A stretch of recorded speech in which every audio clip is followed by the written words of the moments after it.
Morning. I know a lot of you are connecting to audio. Welcome. Happy Friday. Really appreciate so many of you joining us this morning. I Good said give it morning. just good morning.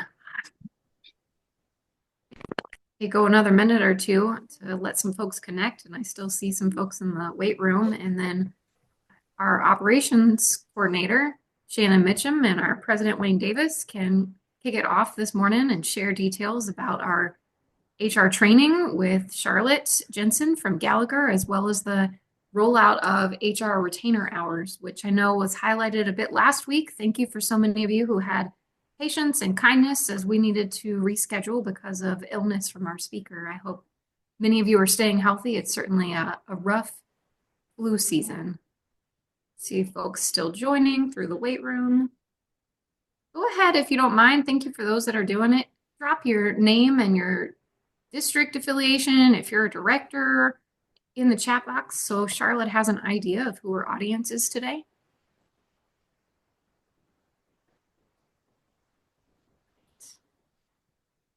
Good morning.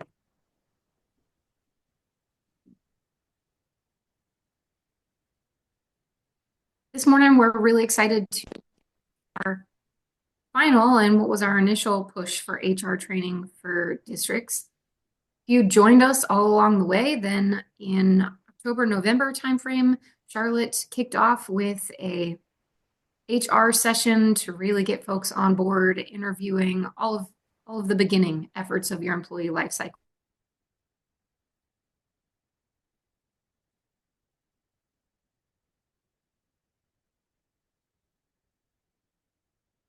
At our all district, it is all district annual meeting in December. You met Charlotte and she joined us for our general session as well as a number of breakout sessions to get into the weeds a bit further.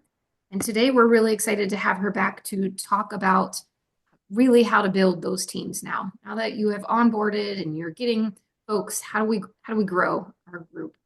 And so on that note, I know our president, Wayne Davis, is on and wanted to see if he wanted to offer any comments. I know how important HR issues have been to our association and foundation leadership team, that they have a significant investment to ensure we are covering the cost of these trainings for districts, as well as what Shannon will share in just a moment after Wayne's comments, the rollout of an HR retainer hour for each district. And we recognize it's just a start, and there certainly will be more questions, and we'll want to continue to grow it. But I hope that you find it a meaningful way to really get your feet under you on HR topics. So with that, President Davis, can you hear me? Would you like to offer a few comments? You are muted. Make sure we're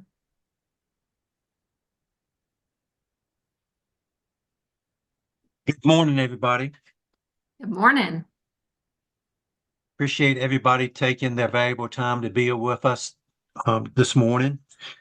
As Kendall said, your leadership team puts a high value on HR training, and I think it's been very obvious with how much we have put this emphasis at our annual meeting, as well as some of our Zoom sessions that we've had throughout the year. And we will continue to try to incorporate HR timely topics at the upcoming annual meeting, as well as other events. With that, I would like to mention on those retainer hours, we will talk a little bit more about that at the conclusion of this Zoom session, but please, I hope everybody takes advantage of this opportunity. I know in some areas of the state, they're even thinking about pooling their districts together in a particular area and using the retainer hours in that format. I would just say whatever works for you, please do that. And also with this session, as well as past sessions being recorded, I would encourage you to be creative in your thinking. And I'm directing this to staff and directors, those that are of your board members and or staffers that have not participated in any of these HR sessions due to various reasons, please think of ways that you can use these recordings either at your personnel committee meetings or your staff meetings, because there's a lot of valuable information that Charlotte has shared um, um, over these Zoom sessions and in the annual meetings. So I just encourage you to try to get as many directors and staffers to listen to these valuable points that are being shared about HR. Thank you. Thank you, Wayne. In fact, I'm hoping we actually ask Shannon Mitchum, our operations coordinator. This is a project she's certainly spearheaded for the association to kick us off by actually speaking further about what President Davis shared in terms of the rollout of the retainer hours and some of the details that we require of you before you can actually access those. So Shannon, if you want to talk a little bit of how that process will roll out and then introduce Charlotte for us. Good morning, everyone. Happy Friday. Thank you again for joining. Retainer hours will kick off after this session today.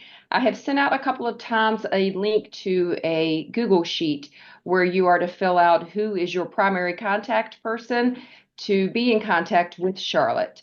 The person that you choose at your district will be the only authorized individual to communicate with Charlotte about your HR questions.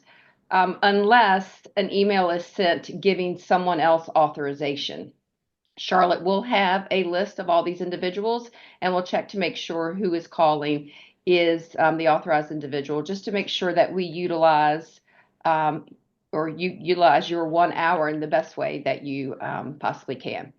These retainer hours will be in effect until the end of August. At that time, anyone who has not used their retainer hour, that hour will go back into a pool that can then be utilized for any other districts that still need some assistance. If you have any questions throughout this training, please put your question in the chat box or raise your hand and we will address those throughout the training session. Shannon, is it my understanding that for those who tried to join last week, we all had a valuable conversation around HR training needs, right? When we couldn't have Charlotte with us, that still proved really beneficial. And one of those ideas was that perhaps with Charlotte between now and August, we actually use an open retainer hour that the association would pay for as almost an HR water cooler. And I know Shannon and I have talked about that, and our intent is to use that before August so that if you have general questions that come up along the way, we can join as a group and you can use that 1 hour that the association would be paying for that HR water cooler so that during your 1 hour effort, you can really get into the weeds of issues that are specific and relevant to your district. Shannon, did I capture that right? Yep, that is correct. Stay tuned for that. Shannon will be putting out information on that effort too. Thank you, Shannon. Mm-hmm. And if I may add, those hours can be used in smaller increments. So if you happen to be a district that doesn't have a specific need that would take an hour, you can use that to call and say, hey, I have this issue. Do you have 10 minutes to talk me through it? So I'll be tracking the use, but it can be used on that as needed basis. That's a great point, Charlotte. It is up to an hour right now as a kickoff. So for those small questions, don't dismiss those, right? Charlotte may be able to answer them quickly, but those might be just as important for your district as one that might take longer. Yep.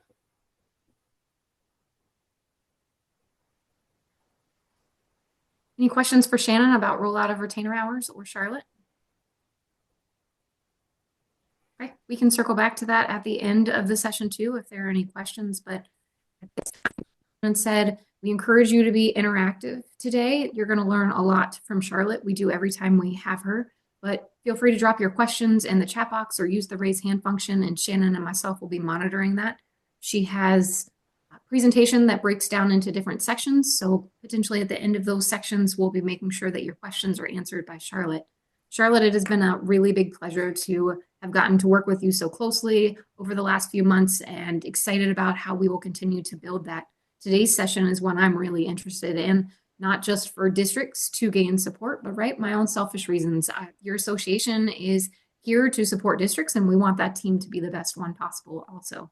So on that, I'm excited for you to share your wisdom, Megan. Thank you. I appreciate it. And you actually bring up a really good point, Kendall, that a lot of what we're going to talk about today, as I'm trying to share my screen here, a lot of what we're going to talk about today is, I have framed it in the form of, next level teams and things that we can do to help our staff. But reality is, a lot of these things are takeaways for personal development as well. So hopefully you get something that's either beneficial for you personally or for your team within this. So I have quite a list of different topics that I know everyone has been pitching in, things that they want me to cover at some point. And obviously we're having to chip away at them. So I do know that there are other things that are not included today that people want to talk about, and we'll get to them. But what I did for today was I took the things that had been coming in, things that people are wanting to talk about. I took that list and pulled together a few of them that do kind of work together and build off of some of what we did in December. So that's how we came up with creating next level teams.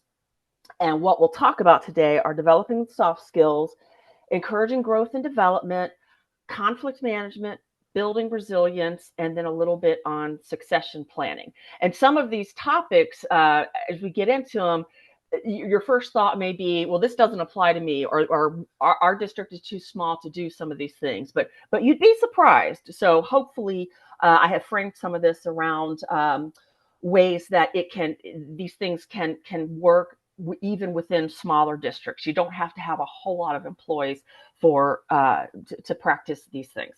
So with that, we'll start with developing soft skills. I think, fundamentally, we all know what a soft skill is. I mean, it's basically, it's how we operate and how our approach to things allow us to work with each other, to be successful ourselves. And, we have a laundry list of soft skills on the right-hand side that, it's not an exhaustive list. These are just some of the big ones in my mind that we come into contact with most frequently. Hard skills are those skills that they're job related, or they're things like knowing how to use Excel, those kinds of things, those technical skills. And soft skills, of course, are more they're broader, they're more subjective. Some people say you're either born with these things or you're not. That is true, but they can be learned. So just because maybe you're not very strong with your conflict resolution skills doesn't mean you can't develop them. And the reality is, though, that we're all better at some than others, and that's okay. And we'll talk on the next few slides about how you can take some of these things and then build upon them yourself. But it all starts with self-awareness. Self-awareness by itself is a soft skill, but at the same time, to really be able to build or develop any of the other soft skills, you have to have self-awareness. And self-awareness, there's the internal piece of it, which is being aware of how you yourself operate internally, your thoughts, emotions, feelings, how you choose to react to situations. That's your internal self-awareness. But the external piece is understanding how others are perceiving those things that you are doing. So they have to go together, because it's not just knowing who you are and how you're choosing to operate, but how that impacts other people, your working relationships, and things like that. So building self-awareness is really critical to be able to expand upon any of these other items. So how do you build your soft skills? Well, one thing you can do is take a personality assessment. Myers-Briggs is probably one of the most popular ones, but there are a lot out there. Many of them are free or very, very, very inexpensive to do online. And keeping in mind that a personality test is different from DISC. Like if you've done DISC, and I know a lot of people have, that's about communication styles and communication preferences. And that's important as well. But if you decide to Google and look at a personality test, such as Myers-Briggs, you really want to make sure you're taking a personality assessment, because a personality assessment is going to help you understand really how you tick on the inside, and how you choose to approach situations, and what your underlying motivation is, because that drives it's your personality that drives so much of how you do what you do. So take a good hard look at your strengths and weaknesses and what impact they have on yourself, both personally and professionally, and your working relationships. Now, this requires a whole lot of honesty with yourself, and it may be something that you actually ask others to help you with. Obviously, you want to, if you ask others to help you with this, you want it to be someone that you trust, and that if you get criticism about something about that in your style, that you can take that criticism because you know that it's coming from a good place. And with that, working on emotional intelligence. Emotional intelligence, and that's hard for a lot of people, and it is something that is it can take a long time to really build our emotional intelligence.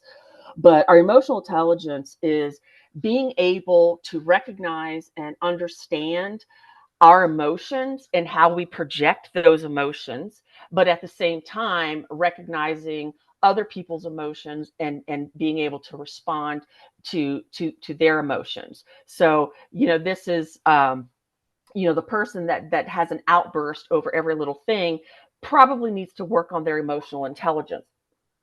But the person that recognizes that they're getting upset, but wants to ensure that the conversation stays productive, and wants to continue working on whatever the end goal is, and that person controls their emotions and how they respond to the other person, that person's got a higher level of emotional intelligence.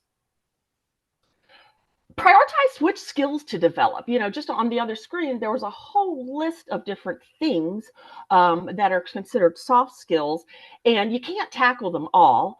So I would really look at what things do you personally, what personally matters to you? What areas do you think would be helpful for you to develop, not only because they're of value to you, but because they can help you in your own career or in your own working relationships. So really prioritize what skills to develop. And I have worked with some people that they basically pick something every year. It's part of their New Year's resolution. They pick one of a soft skill that they're going to spend working on for that year. So there's many ways you can go about it and not overwhelm yourself, but really pick and choose. Do I need to be better about time management, or do I really need to work on my communication skills? And ask for feedback and learn to receive feedback. I kind of just mentioned that. So, how we receive feedback can be an emotional thing, especially if we perceive it to be negative feedback. But my attitude about it is it's just feedback. And when feedback is given properly, and that, of course, isn't the point of today. We did do some of that back in December. But when feedback is given properly and you're focusing on the issue and not the person, then that can become constructive feedback. So learn how to say, hey, I'd like your thoughts on how I handled XYZ today, and receive that feedback for what it is, and that it's meant to help you grow and develop. And feedback is also one of those, take what you need, leave the rest. So if the feedback wasn't helpful to you, and you don't feel like it's an actionable feedback, then just move on. So trying to learn not to take feedback personally is critical as well. step outside of your comfort zone. So do things that you normally wouldn't do. And I'm not suggesting you go skydiving unless that's what you want to do. But the more you do things that are outside of your comfort zone, the more confidence you build, and you're flexing skills that you may not normally flex in your day to day. So you can just naturally build some of these soft skills just by doing things and participating in things that you might not normally do. This one also requires sheer honesty with yourself, intentional self-reflection. So after going through a situation, whether it was a difficult conversation with someone, maybe a big project that didn't quite go right, really focus on what your role was, what you did and said, how you reacted, and really reflect on that in areas where you may have been able to do something differently. And then that can help identify skills you need to work on, that you know directly or maybe having an impact in how you operate. And you can also do this with reflective journaling. If you happen to be a person who enjoys writing, or retains knowledge better when you actually write it down, then do some journaling, because over time, especially if you're one that refers back to previous entries, over time you can really start to notice trends about yourself and how for example, every time you're in this type of situation, you tend to respond in a specific type of way. So that can also help you identify areas where you might want to strengthen some of your soft skills. Active listening. I think we probably all need to work on this to an extent, but active listening is about listening to understand, not just to respond. And we're all pretty guilty at some points about, we're listening to the person, but what we're doing is preparing how we're going to respond. Active listening actually means I'm listening to you. I'm not worried about how I'm going to respond. I am fully engaged, listening to you and really hearing you. And then after I've heard you and I understand you, then I will move to the next step of preparing how I'm going to respond. Work on those communication skills, whether it's verbal, nonverbal, written. We know that the saying, it's not what you say, it's how you say it. That is very, very true. And sometimes we may take offense to an email that's written because the way that it's written is not setting well, or because of the tone, because you can't pick up things like tone and intent in written communication. So really practice your communication skills. I have several colleagues that every time they write an email, especially if it's one that may be difficult to understand or maybe a little bit upsetting or controversial, they run it through, Gallagher has its own AI, but you can run it through ChatGPT. And they actually put the email in the AI and say, write this better or something like that. And AI is actually helping them reframe their email so that it sounds better and that the intent is clearer than it was before. So I personally had never thought about that, but I had noticed I had noticed a significant change in one of my colleagues and how she sent her emails. And I actually asked her one day, I said, did you take some sort of writing class? And I told her, I said, because your email style has changed so much and I like it. And that's when she shared it with me. So I had no idea. Work on those critical thinking skills. Don't just take information that's given to you and say, oh, okay. Learn how to take the information that you have, analyze it yourself, look at the options, look at the obstacles, and assess the various approaches that you can take and determine why one approach may make sense over another, those kinds of things. So it's really about analyzing and evaluating situations before you make a decision, and helping you make an informed decision, if you will, by assessing the information that you have. and take on a leadership role. And it doesn't have to, it doesn't have to be a title, but whether it's a project or a little committee, even if it's a fun committee like annual Christmas party committee, whatever, anything that allows you to stretch some of your skills by being a bit in charge of something, no matter how small it is, very, very helpful. So those are some things that you can do to help yourself. This next list are things that you can do to help your employees. And of course, like I said at the beginning, these can apply to you yourself as well. But if you're in any sort of supervisory role, then these can help you navigate with your employees as well. Hey, So, Charlotte, yes, ma'am. there are a few questions in the Okay. chat box if you want to go over them now, or do you want to wait? Nope, let's go ahead. Okay. Let's see. The first one. Do you know of a cheaper alternative for communication skill analysis than DISC? They've looked into it and it's pretty expensive, and they've already done the Myers-Briggs with staff. Well, I don't know how much they have. Did it? I'm sorry. Can you repeat? Did it say where they looked into it at? No, it just said that they've looked into it and it's expensive. Okay, because Sharon, I don't know if you want to elaborate on that any. Hi, Charlotte. This is Sharon Connor. Hey, How are you? good. So we've done the Myers-Briggs, which was very successful in some of our team building sessions.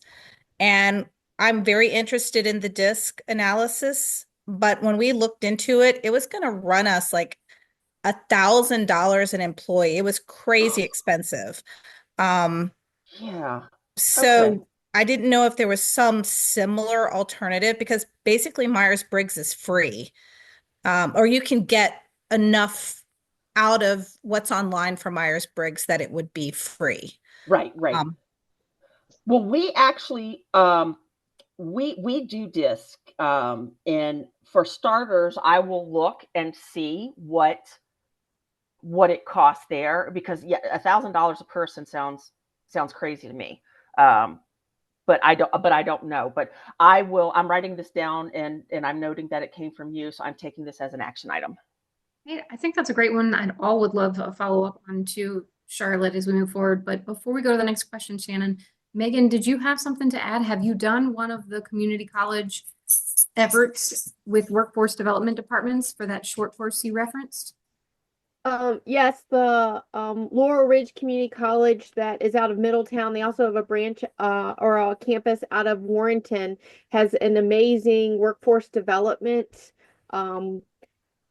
department, and they do courses all the time. And I just took a leadership course that was like 5 weeks, and DISC was a part of it. And they basically said, hey, we can come and do this with your staff, your team, your whatever, like, and personalize it for your business, your company. Reach out and they'll we'll give you a quote. And so I know that's a service they offer. I have not done that with my team, but I know they do it, and they did not indicate it was anywhere close to 1,000. There were lots of small businesses in the group, and there's no way the small businesses in that group would have been able to afford it. So I imagine that might be the case across the state with other community colleges having similar departments.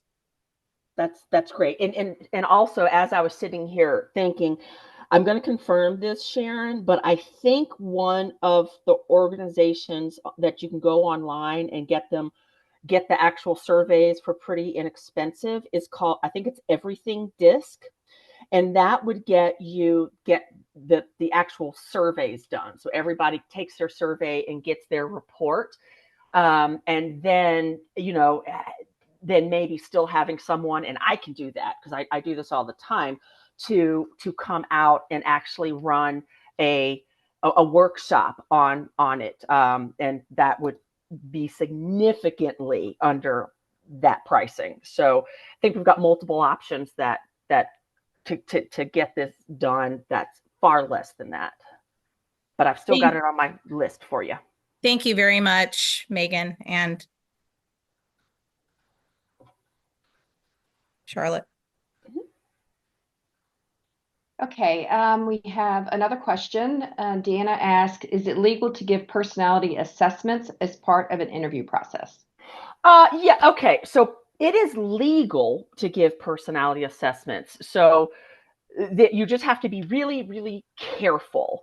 The first thing about any type of assessment is at whatever point in the interview process you decide to give an assessment, you have to give it to everyone who makes it to that point in the process.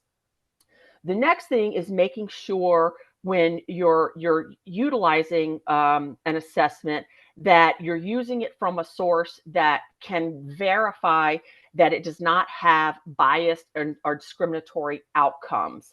And most reputable organizations will have that fact prominently on their website that their tool is verified and shown not to result in discriminatory outcomes.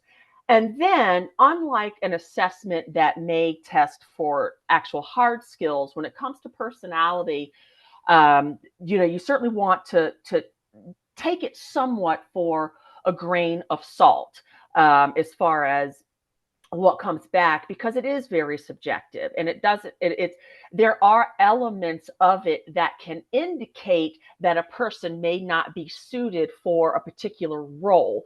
And one of the types of tests out there, what it does is it asks, and I can get the name of it. It slips my mind right this minute, but there's many of them. What it does is it asks people in the organization to create a standard profile, if you will. So like if it's a salesperson, what personality traits are ideal for a salesperson? And we know there are going to be things like very high interpersonal skills, excellent communication, things like that.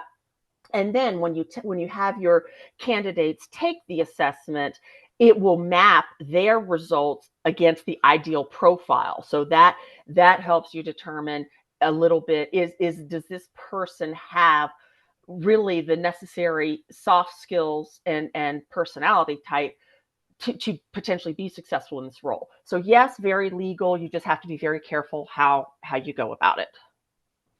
Charlotte, are there interview questions that help pull out a personality trait better if you didn't do the assessment for everyone? What type of questions would you be asking to try to pull those out? This is where behavioral interview questions are the most helpful. But I do have somewhere in my bag of tricks, and I'm making this on my list too, types of interview questions based on what you're trying to assess. So I bet in that pile there's something that's more geared towards personality and those types of things. So I will dig for that. Thank you. I Charlotte, also saw, nope, go ahead. go ahead. I was going to say, I see the one in there about Sharon's is the Gallagher AI email available to customers, or is that something internal to your organization? I believe that's internal, but I use ChatGPT all the time. In fact, I was messaging with Rachel of how validated I felt that we use that sometimes to really just ensure my emails are coming across maybe too, harsh, or my words aren't being interpreted wrong. So you don't need Gallagher's AI email for that one.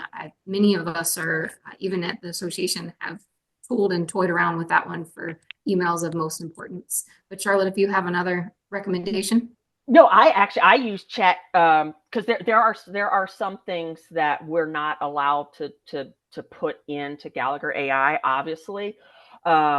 So if I have things that shouldn't be used for that purpose, I flip over on my personal laptop and I use ChatGPT, and it works great. And I don't know if they have paid models, but I'm not paying for it. It's free, unless they have some sort of paid model now, but I'm not paying anything for it. Charlotte, when you follow up with some of these questions, could you possibly also send some examples, some good examples of some tests that you could require during an interview process? Uh-huh.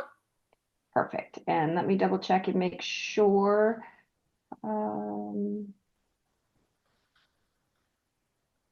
Okay, I think that's all the questions we have for now. All right. Okay, so obviously some of everything that we just talked about is the first thing, trainings, workshops, online courses. There are a ton out there. This actually, one of the things that a lot of, when we talk about colleges and workforce development, they certainly have a lot of things around this. And of course, they're looking, in a lot of cases, they're looking at helping their students develop these skills to be successful in the future. But yeah, many of them will offer them, usually for a fee, to organizations as well. So lots of things out there. Mentorships. I mean, if you're trying to build skill in a certain area, who better to help you than someone who excels in that area? So reaching out to people that can, or providing to your employees as well, people who can be mentors and help them develop.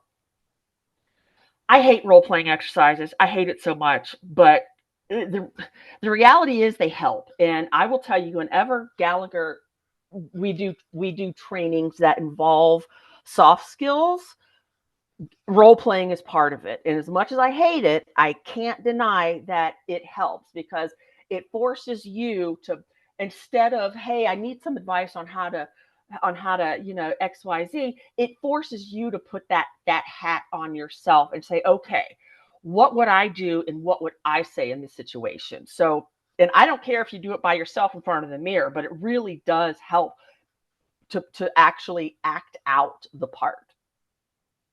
Feedback and coaching, this comes back in almost everything we talk about, but the more that you can engage with your employees and assist them when you're seeing them exhibit behaviors that maybe aren't reflective, maybe it's just, we go back to the email that, hey, really appreciate that you sent this email, but perhaps we could have addressed this a different way or said it differently or something. So helping employees recognize when they're doing something that is showing a weakness in their skills. Obviously encouraging collaboration, because the more that we're around other people and seeing their strengths and their soft skills in action, the more that we're going to notice them in ourselves and we're going to pick up on them.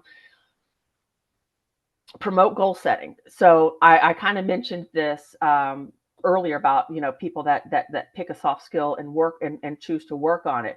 But that, don't just say, I'm going to work on my email communication skills this year.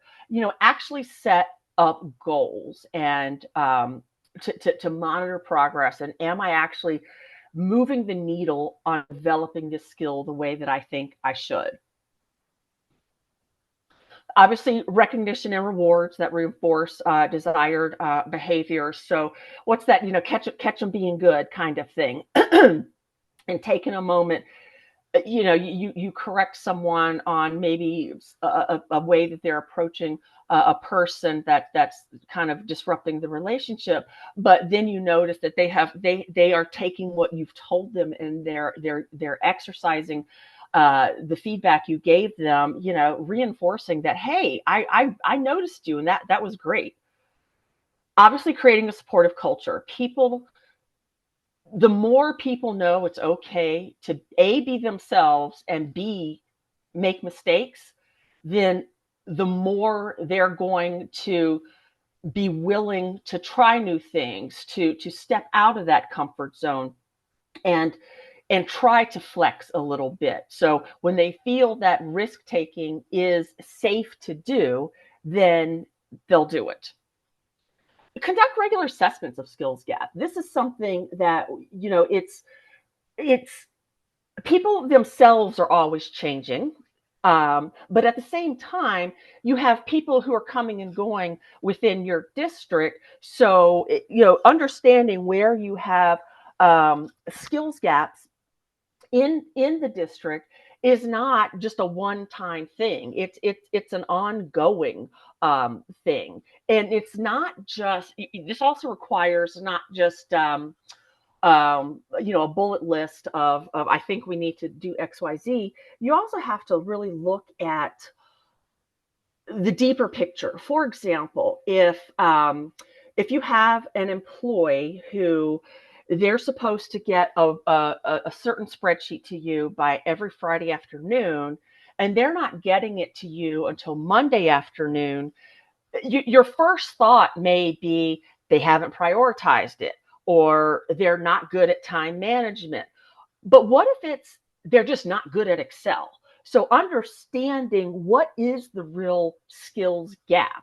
So why isn't that person able to get that report to me on Friday? It could be time management, but it could be the hard skill of not being well versed in Excel and taking the longer time to do it. So truly understanding what the actual skill is that is lacking. And create cross-training opportunities. And we're going to talk about that next. Any questions, Shannon, before I move along into cross-training? No questions yet. Okay, so cross-training is one of those things that I often hear small groups say, we can't do that. Our staff isn't large enough to be able to do cross-training. And this is where I'm going to push back and say that it is, because there's different ways that you can do it.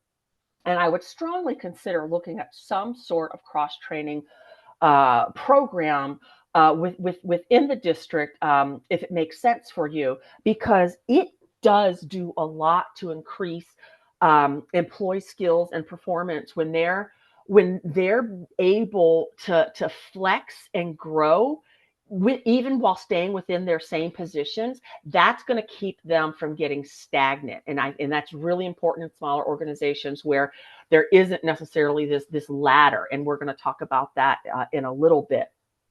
And when you do that, you're at the same time promoting that flexibility and agility is leading to a more resilient workforce where you've got employees who can step in on a moment's notice when something goes wrong, or someone's unexpectedly out. It doesn't mean that someone can do another person's entire job, but if there are key skills that other individuals can handle in an emergency, then that promotes your business continuity.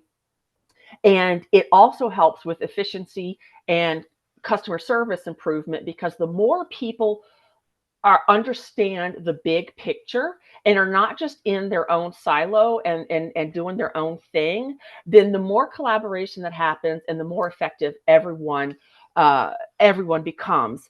And I do like the idea also that it improves innovation in problem solving.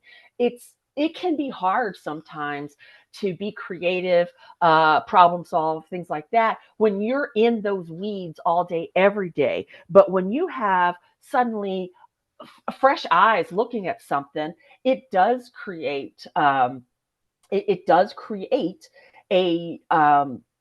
more diverse range of thought, if you will. Years ago, I was HR director at the Children's Museum of Richmond, and marketing meetings and all these things. Well, one day the CFO came into a marketing meeting and she just poured out an idea for an exhibit that turned out to be one of the museum's most popular. So no one's asking the finance person about creating child exhibits, but when she was put in a position where she was encouraged to share, bam, she came out with a winner. So there's lots of good reasons for cross-training. So how do you do it? And this is something that everything we're talking about today is on a it's on a smaller scale, just trying to give you bites of something, but there is more detail that has to go behind it in actually doing it. But the first thing is to define your goals. I mean, what are we doing and why are we doing it? What is the purpose? Is it to help? And it's probably a lot of the things on that previous slide, to help people grow their skills and to help people feel like they're doing more than just their jobs, or to help with business continuity. Or maybe we have a lot of people who are approaching retirement age, and we know that we need to start having a funnel of people who can pitch in and take over duties. And we'll talk a little bit about succession planning at the very end. So know what your end game is and what you're trying to accomplish.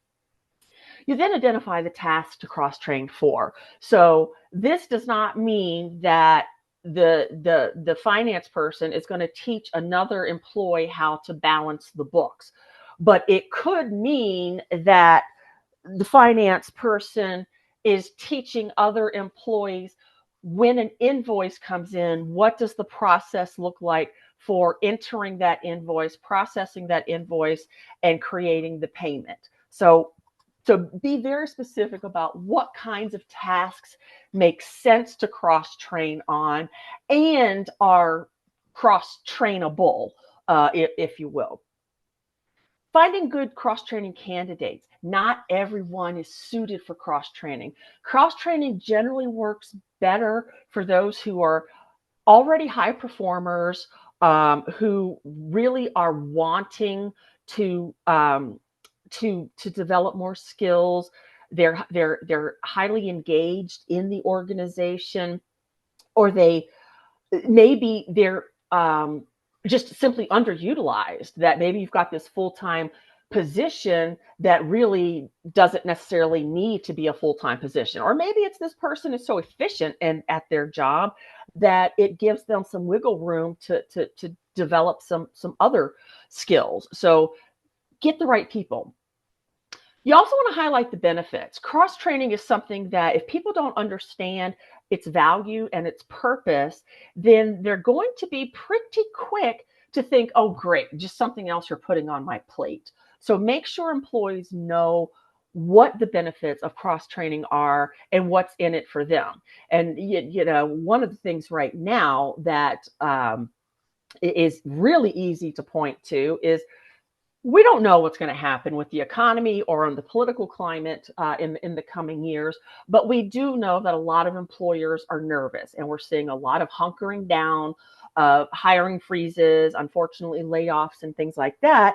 And we don't know if that's going to last or not, but that is something, particularly in smaller organizations, that the person that can wear multiple hats is more likely to remain stable, because they can help in multiple ways and not just down their single path. So there's a lot of good things with it. And create a cross-training schedule. So this means that people have it planned in their week, or their month, whatever, so that they know, okay, on Friday afternoon, I'm going to be sitting in finance, learning a little bit about their role. So I need to prepare the rest of my week so that I'm ready. So in that sense, it becomes less of a burden, and it's scheduled like a meeting or something, just like any other meeting. Now, job rotation program, that probably is harder to do in a small organization, because in its true spirit, job rotation is about putting a person in a different role for maybe 6 months, and then they may go back to their original role. You often see job rotation when someone is being groomed for a leadership position, but they need to experience all the different roles that they'll oversee. So that one probably is harder to do. But you could do a little bit of a mini version by simply switching people around. Like, okay, you've been with finance and learning for a few months. Now we're going to put this person in finance for a few months. So you could do something like that. Employee performance coaching and tracking and rewarding achievements. This is in here because whatever you do in the cross-training realm should be taken as seriously as all the other job performance and rewards and recognitions that you do for someone performing their regular job. And then collecting feedback and continuing improvement, because it's one of those things where, sometimes there is trial and error. The best laid plans sometimes have to be tweaked. So making sure that if you implement some sort of programs to have people learning different aspects of different people's jobs, that they're actually getting something out of it, and that it's meeting your goals, and that you feel like, okay, this is adding value to the district by doing this, because if it's not, then don't do it. Any questions? No questions. There have been a couple comments disc, and it said it was $900 for the complimentary everything disc assessment, and it's $8,900 for the full package. So there's just been a little conversation around that, but no actual questions. Okay. All right. Section 2, encouraging growth and development. So how much does it matter? Well, the numbers here pretty much tell the story. Most employees believe in the value of their growth and development, but at the same time, most employees don't believe they're actually getting those opportunities. But it's such a critical aspect of the things that we should be doing for our employees, because there's no doubt that when employees are growing and developing, even within their own roles, productivity increases, and so does profitability. And all that leads to employee engagement increasing, which, it's all a cycle. And we've got, the bottom factoid, and I forgot to reference my source on the screen. Sorry about that. Lack of growth opportunities is one of the number one reasons that people do leave their employment. And this may be another place where you're saying, well, can't really do a whole lot because we're so small. And that's why I want to share this with you. When we think about development, so often we think about the ladder progression, which accountant 1, accountant 2, accountant 3, accountant supervisor, accounting manager, or CFO, whatever the case may be. That's how we often think about development. But the lattice pathways is more what reality should look like. Not everybody can or wants to go to the next level within their organization. I will be doing consulting until the cows come home, because I don't want to go back to a position where I'm managing other people. I just don't want to. So I stay in my position because I love it and this is what I want to do, but I still do other things to ensure I'm growing. I take a online program at Cornell. It wasn't that expensive, and it's fun to say I have a certificate from an Ivy League school, and I grew a lot. I developed a lot by taking just this little online program, things like that. So I'm growing in my own way without ever changing a position. And it is recognizing people are in different places in their lives. They have different interests and things they want to do, and their values and what they want out of the workplace. And the lattice approach can accommodate that, and at the same time recognize that the ladder progression approach isn't always feasible or even logical. So how do you do it? So this is, each one of these topics could be an hour by itself. So we're just going to kind of breeze through it. First there has to be a vision of, what does development mean to us? And then combined with that are the values piece. What does it mean to us? What does it look like? And what are our guiding principles around what development should mean, and making sure that vision and values align. And that's really the purpose here, is all 5 of these things need to align at the end. And creating a formal program where everybody has a role in development. Obviously, we say people have to own their own development. That's true, but it's our job as leaders and colleagues to participate in that for other people as well, because it's one of those things that starts at the top. You can tell employees all day long about their need to develop XYZ skills or whatever. But if you're not walking the talk and practicing what you preach, then it's going to fall on deaf ears and it doesn't mean anything. And the systems one is one where a lot of groups get tripped up because we design this vision and values and our expectations only to realize that our everyday practices and processes have kinks in them that will impede our ability to do this. As an elementary example, so we expect that our managers are going to coach their employees and learn how to be a coach to help their employees grow. But we don't provide any sort of resources for managers to develop that. So we have an expectation that they're going to do it, but we don't help them do it. So making sure our own processes aren't impediments to our ability to reach our goals. And then the sustainability piece again. So it's got to work. We have, and this is where I say start small. You can start small, and I've got ideas coming up on the next screen, but you don't want to bite off more than you can chew, and you don't want to go down a path that's not bringing value to your employees. So if you start with small things and then build on them, then you're going to have a sustainable plan. But you're always wanting to loop it back to make sure the things that you're offering and doing are aligned with what your original vision and values were, so that everything stays connected and doesn't feel random. So some ways to do it.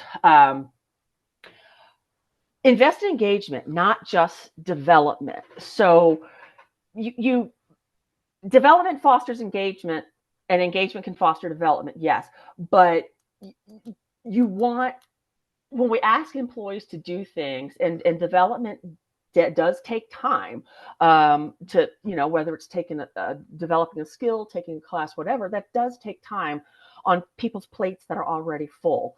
So we want to make sure that we're also investing in engagement, and that we talked about, that's some of what we talked about in December, so that people will be more engaged and open and wanting to participate in development activities.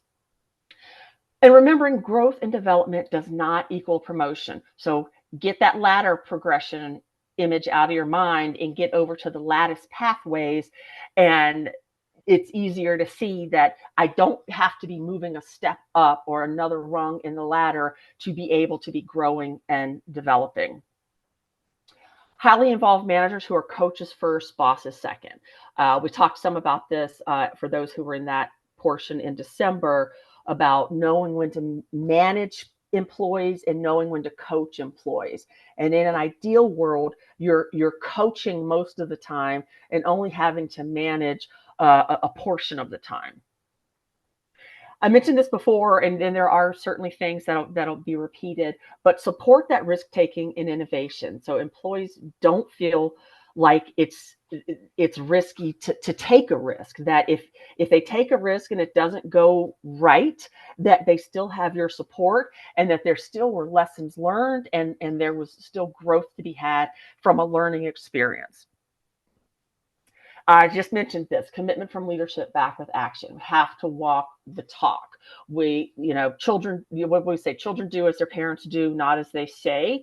And that's the truth. So you can put this out there all you want, but if you don't show a commitment as a leader to it and then actually walk the talk, you're not going to create that culture. So many groups fail to do this, and I'm guilty of it too, because often we're so busy, we complete a task or a project or an assignment, and then we just move on. But taking the time to debrief after projects or after certain milestones is so critical, because when you can start to identify what didn't go well, okay, there's learning opportunities here, and then building upon what did go well, that naturally creates that culture of learning and development, simply by assessing the good and the bad, the risks and the rewards of the things that we're already doing. It should be included in performance management processes and recognition programs. So if development is something that we're saying is important to us, then in our performance management process, there needs to be, if you do annual goals, at least one of those goals needs to be around development, personal or professional development, and recognizing and rewarding when people achieve those goals as well. So bake it into the expectations of performance, not just something we do off to the side. Once again, measure and evaluate. I mean, whatever we're doing, we need to make sure that it's actually working, it's driving change or improvement in the organization, and it's perceived as a value to employees. And provide those resources and opportunities. Telling employees, hey, we're going to do DISC, but you have to pay for it, and then find out it's $1,000. No one's going to be able to do that. So we have to make sure that we're providing resources and opportunities to actually allow development to occur. And conduct exit interviews. We had said that a big reason that people leave is because they don't feel like they're receiving those growth and development opportunities. So conducting exit interviews, you can get a lot of information out of it. But if someone felt like they hit a wall in their career, you want to know that, because it gives you an opportunity to say, okay, what can we do different in this position? How can we restructure some things so that we can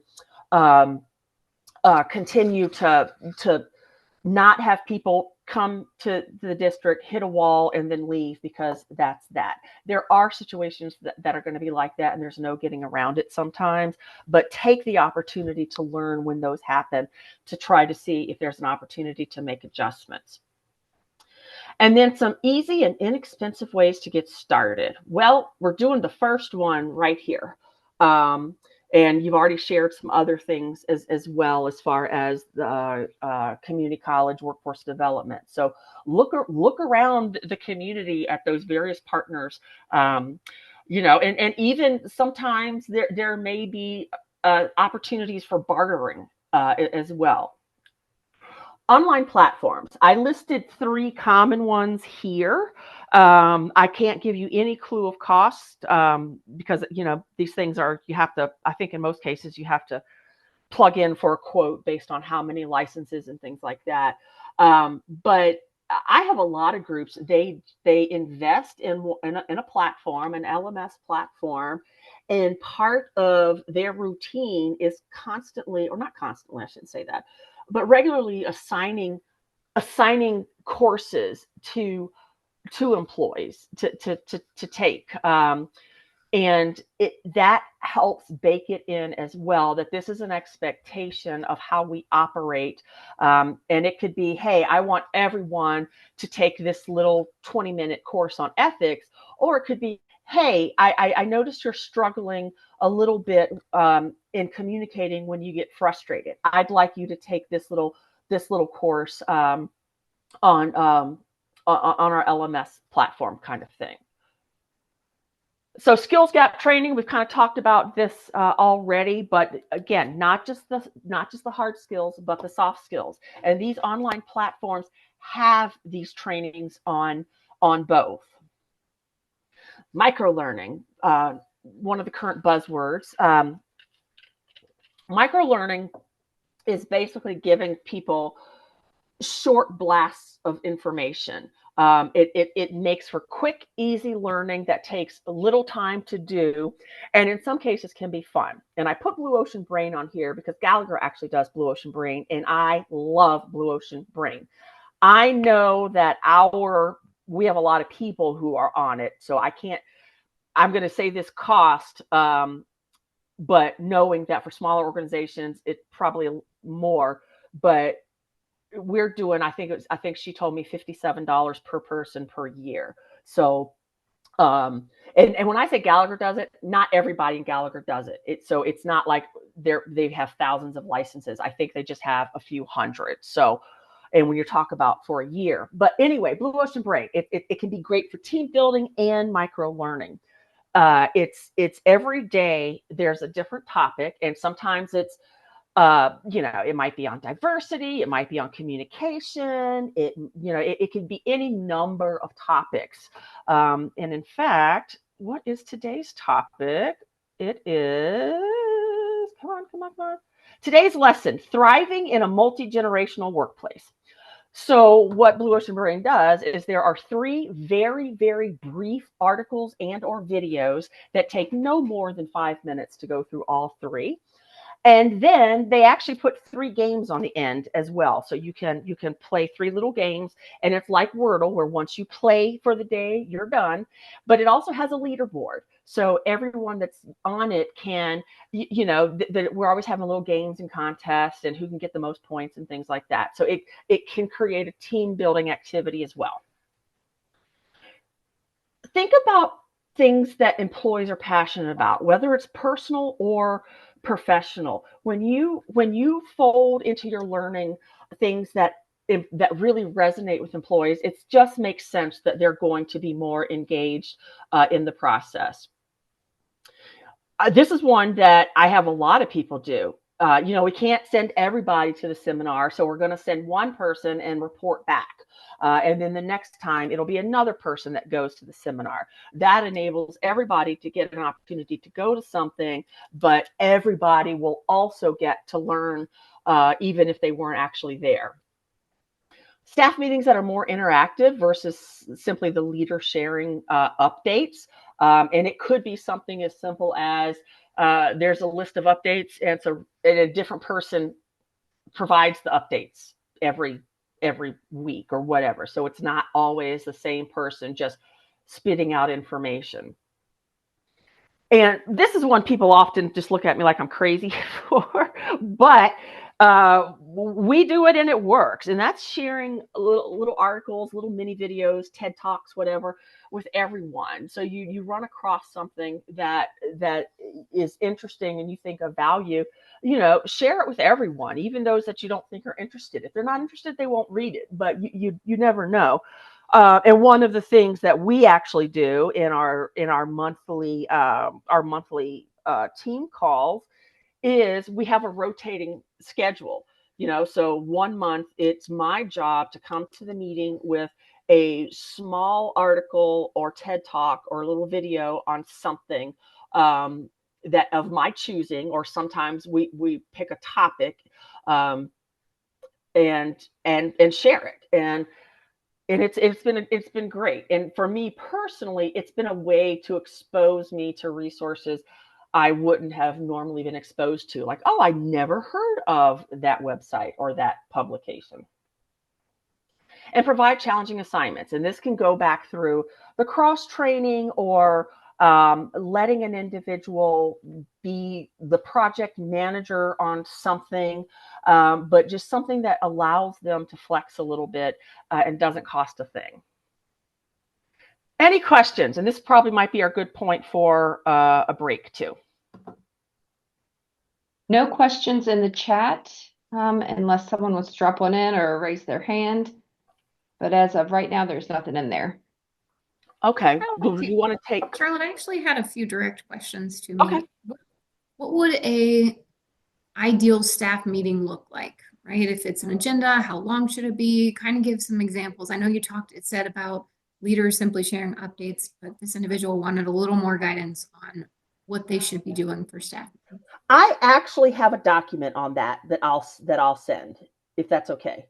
That's awesome. Thank you. Yes. Yeah, I got a nice list here of things that I'm going to be sending that then you can distribute to everybody. Nice. But yeah, because one of the things with those staff meetings is coming with an agenda, not inviting anyone who doesn't truly need to be in the staff meeting, and then having a formula for what you follow so people know what to expect. And then it's also balancing the different styles. And we talked about DISC earlier, so when I go to a staff meeting, I'm a high D. So I want to get right down to business. I expect us to start on time. I expect us to limit the niceties.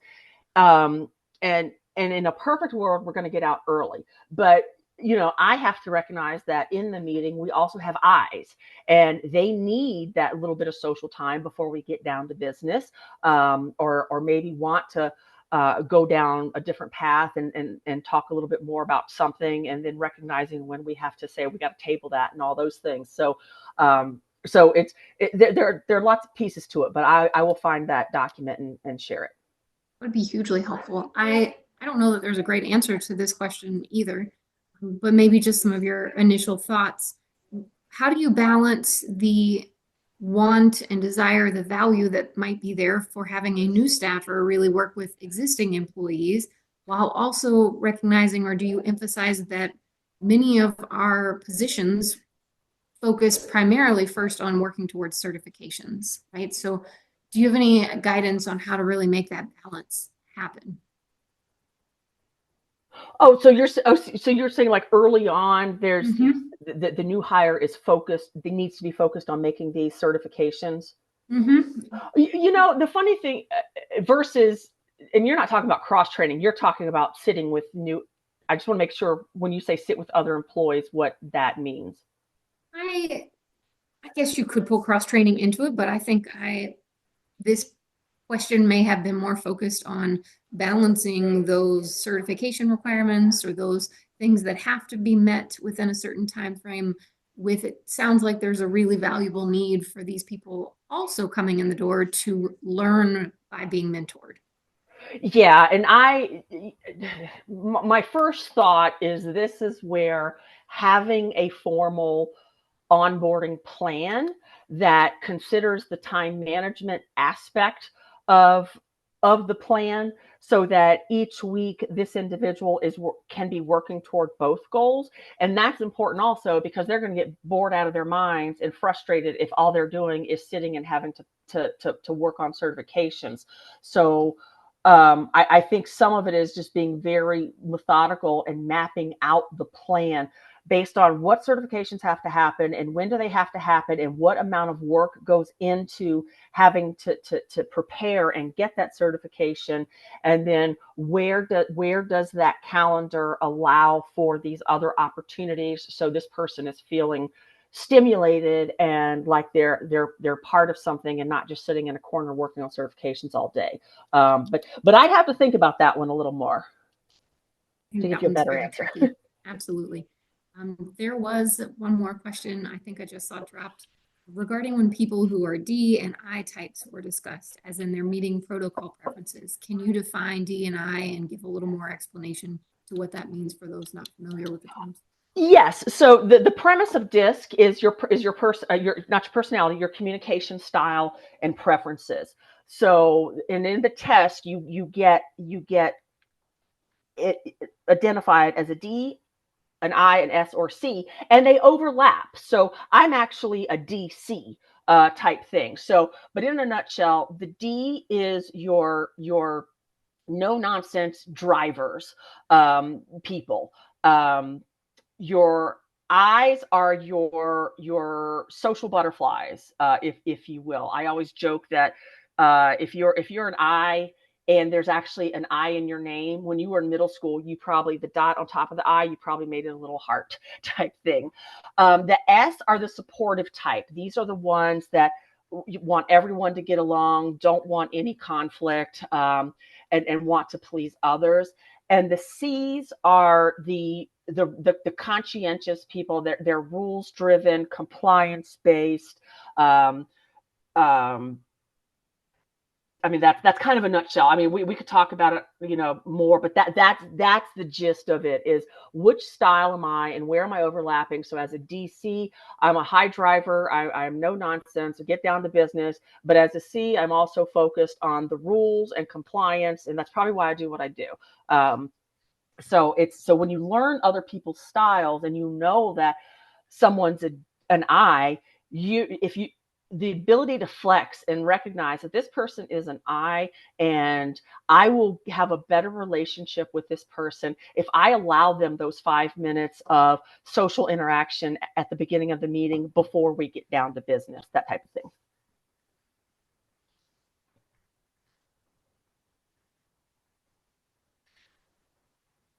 Anything else?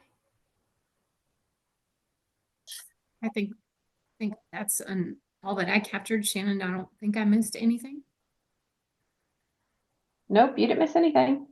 Thank you. Well, let's see. Someone did have regarding when people who are D or T types were discussed as in their meeting protocol preferences. Would you Think- define the D, I, and other types of those? Oh, we just did that. Yeah, Oh, I you think did. that I'm you sorry, covered I that missed well. that. All right. Do we want to take a quick break here? I believe that sounds great. Okay. What time do you want? It's To say we- 10:45. Do you want to take a 5-minute break? We'll be back at 10:50. Works for me. Awesome. Thank you.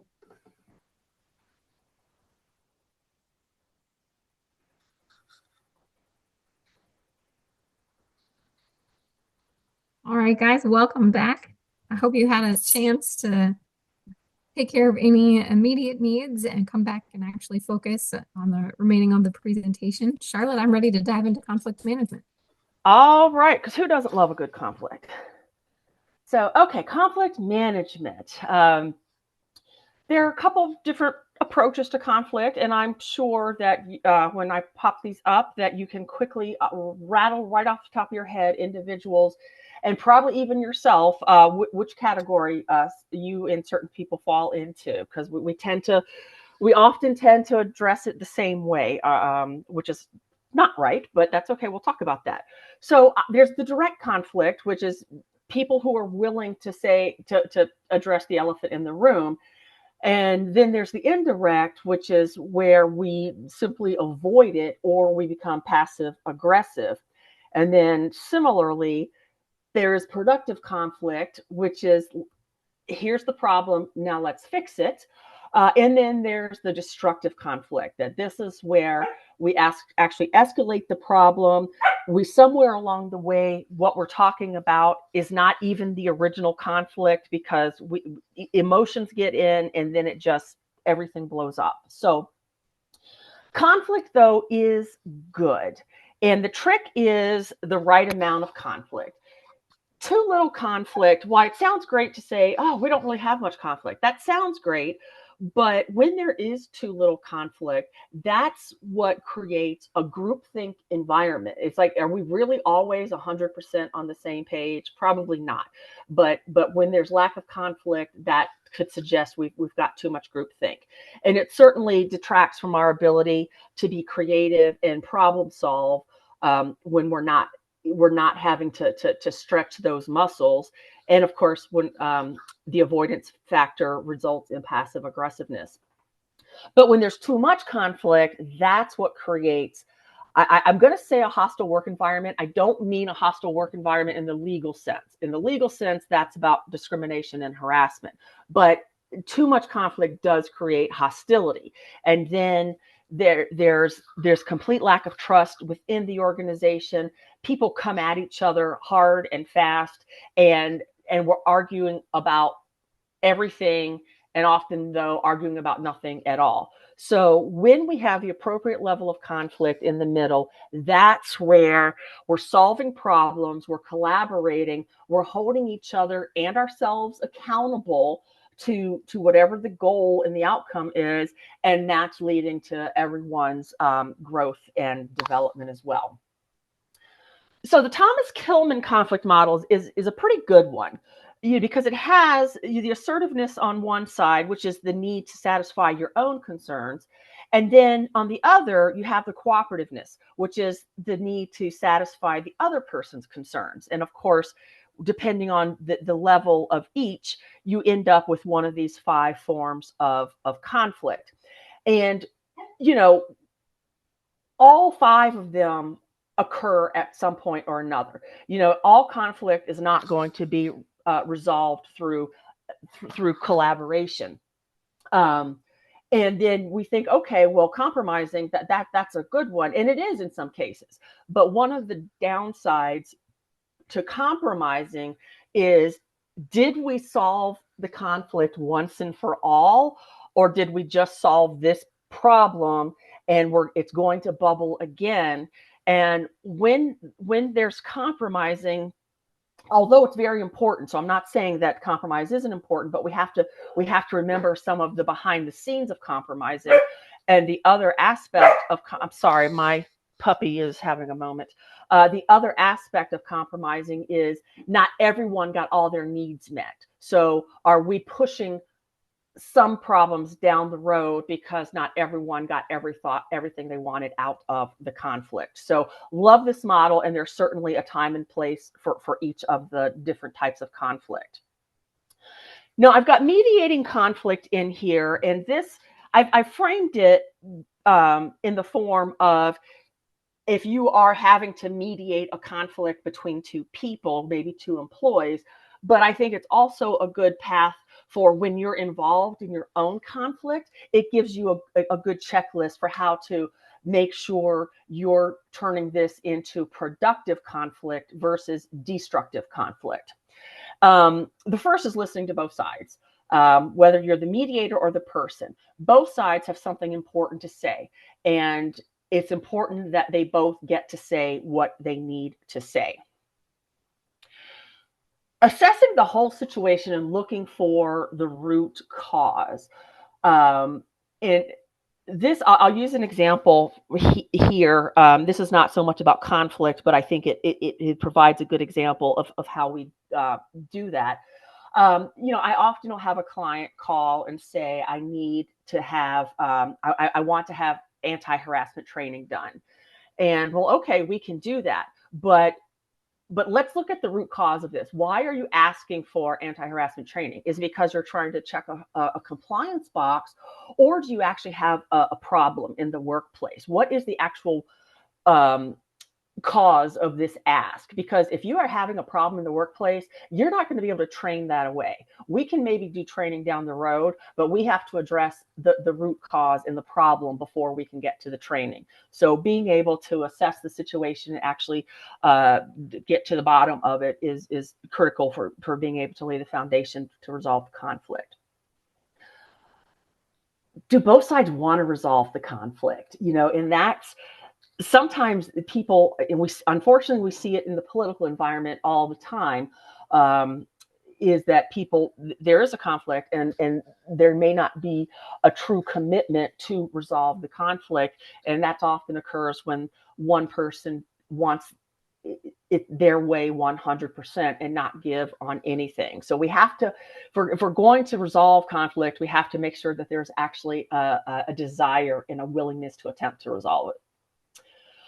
If you're the mediator, your job is not to help them solve the problem. Your job is just to mediate the conversation, to keep it on track, maybe ask pointed questions to help guide them towards resolution. But the purpose of being a mediator is for two people to sit down, and the person in the middle as the mediator to help them solve their problem, not solve it for them.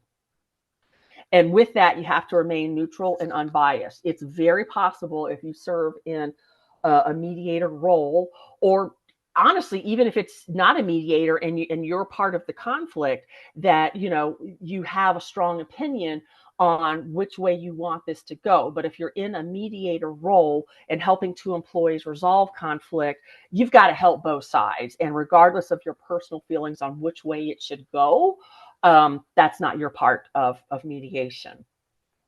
And these two kind of go together. Ask both sides to explain what the issue is and why they think it's an issue. And this is important because a lot of times there's conflict not because we disagree with what needs to happen. A lot of times we disagree on what the actual issue is that needs to be resolved. So making sure we're on the same page to actually we agree on what the actual issue is and why we believe it's an issue. Because if we don't have that consensus, then we can't address the conflict because we're not even on the same page of really what the conflict is. Keep the conversation moving and don't let too much belaboring happen. When we're trying to resolve conflict, people get emotional. People start digging their heels in. They want their outcomes reached. And the more we allow the groveling, if you will, the less likely it is we're going to get to a positive resolution. So, and I'm really sorry about Louie behind me. Um, and along with that, keeping them calm. Once we get emotional or start to get upset, the conversation is quickly going to spiral if we can't get our emotions in check. This is part of that emotional intelligence. We know, in the conflict, we have a position that's important to us and a resolution that we want to have. But the more we get emotional and then stop being focused on the conversation and get too into our feelings, if you will, the less likely we're going to be able to resolve the conflict. And like we said, identify the real issue and gain their agreement. It is important for each person in the conflict to affirmatively acknowledge agreement about the issues, and then in the end, the resolution. And identify the end goal or what needs met looks like. And this kind of goes back to that compromising. Everybody has a certain list of things that they want to accomplish from navigating this issue. And we're not always going to be able to get everything we want, but we have to know what it is that we want. How do you know when both parties are satisfied with the resolution? And of course, ensuring both sides are reasonable. Again, compromise. It sometimes it's necessary. Sometimes it has to be all one way and not the other way, but we're making sure that each party is being reasonable in what they're asking of the other party. And again, compromise and maturity are needed. If an individual does not have the emotional intelligence to properly navigate the conflict, then it's never going to be resolved, or if it will be stressful to get it resolved, and then you'll be doing this again before you know it with the same person. So some best practices in conflict management for ourselves. First, pick an appropriate time and place. Choosing the right time and place to share an issue lays the groundwork for the potential to be successful with the issue. So if you come to someone in the break room and just blurt it out, which could be embarrassing or humiliating to them, you're already escalating the conflict before you've even begun. So pick the right time and place. Make sure you speak directly as well. No sugarcoating, no beating around the bush. You don't have to be mean about it, obviously, but get right to the point so that there is clarity on, we have an issue and I want to resolve it. Monitor your body language.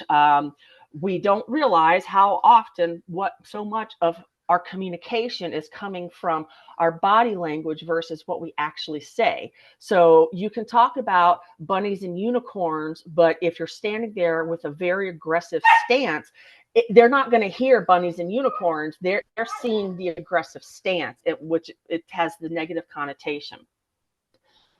Use I statements, not you statements. When you say you are doing X, Y, Z, or you didn't do ABC correctly, that is a threatening approach and puts someone immediately on the defensive. But turning it around to say, I don't think this went the way that it should have gone, and let's talk about that. You're basically saying the same thing, but not turning it into a you statement automatically helps keep the situation de-escalated. Same thing with avoiding threatening words or behaviors. Even when you start to get emotional, making sure that you don't get sloppy with your language and let that turn into an unprofessional conversation, but B, once you get you let your language and your tone kind of devolve, then now the whole thing is going to devolve. Don't interrupt or speak over each other. We're having an argument, but remembering your side is important to you, and having the enough respect for the other individual to know that their side's important to them. So we both have the right to say what we need to say. kind of like the I and you statements, focus on the issue and not the person, and focus on the interest, not the position. So, what are we trying to accomplish here? What is the desired goal? Not, I think we should do Y, I think we should do, or you think we should do Z. There's got to be common ground here on what their interests are. But when we focus on what we're trying to get accomplished versus what our individual stance is, it helps navigate us through that conflict. Obviously, practicing respect and empathy. Again, this is our emotional intelligence, and and it can also be with the just because you're right doesn't mean I'm wrong type of thing. And just recognizing that as valuable as your opinion is to you, the other person has a right for their opinion to be valuable to them. And be opening to change. It's okay if maybe the other person in the end did have the better idea or a more balanced solution, whatever it is. So, it's not a knock on you personally if you come out of the conflict with not getting the exact result you wanted, because it could still turn out to be a better outcome.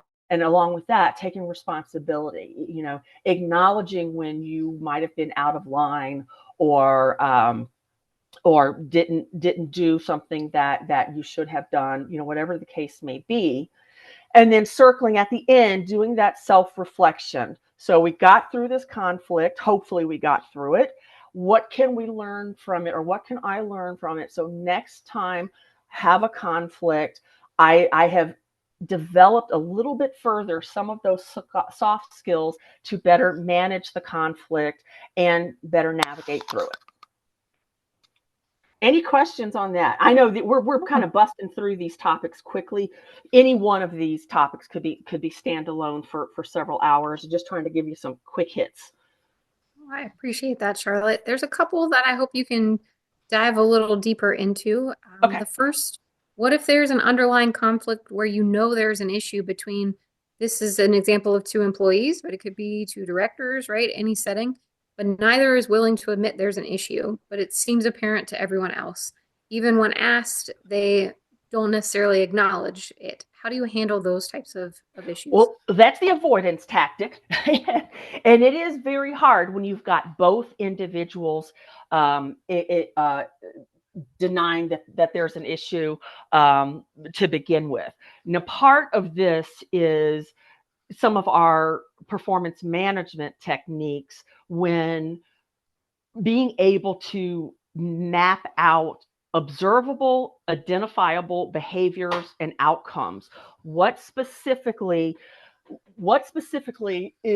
are these two individuals doing or saying, or whatever the case may be, that is creating the issue? If you can't formulate it to them, they're not ever going to acknowledge it. But if you can provide specific, observable, factual information about what you're witnessing, then you're better able to get them to the table.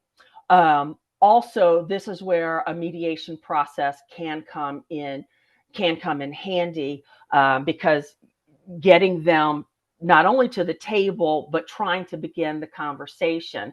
And at some point, and I guess, to be frank, it would be very different if this was two employees versus two directors. There has to be a consideration for what the actual roles are and what the actual issue is, as well. And I also think that I can send over some more information around that and I think that might be involved in like personality types, because that comes into play too.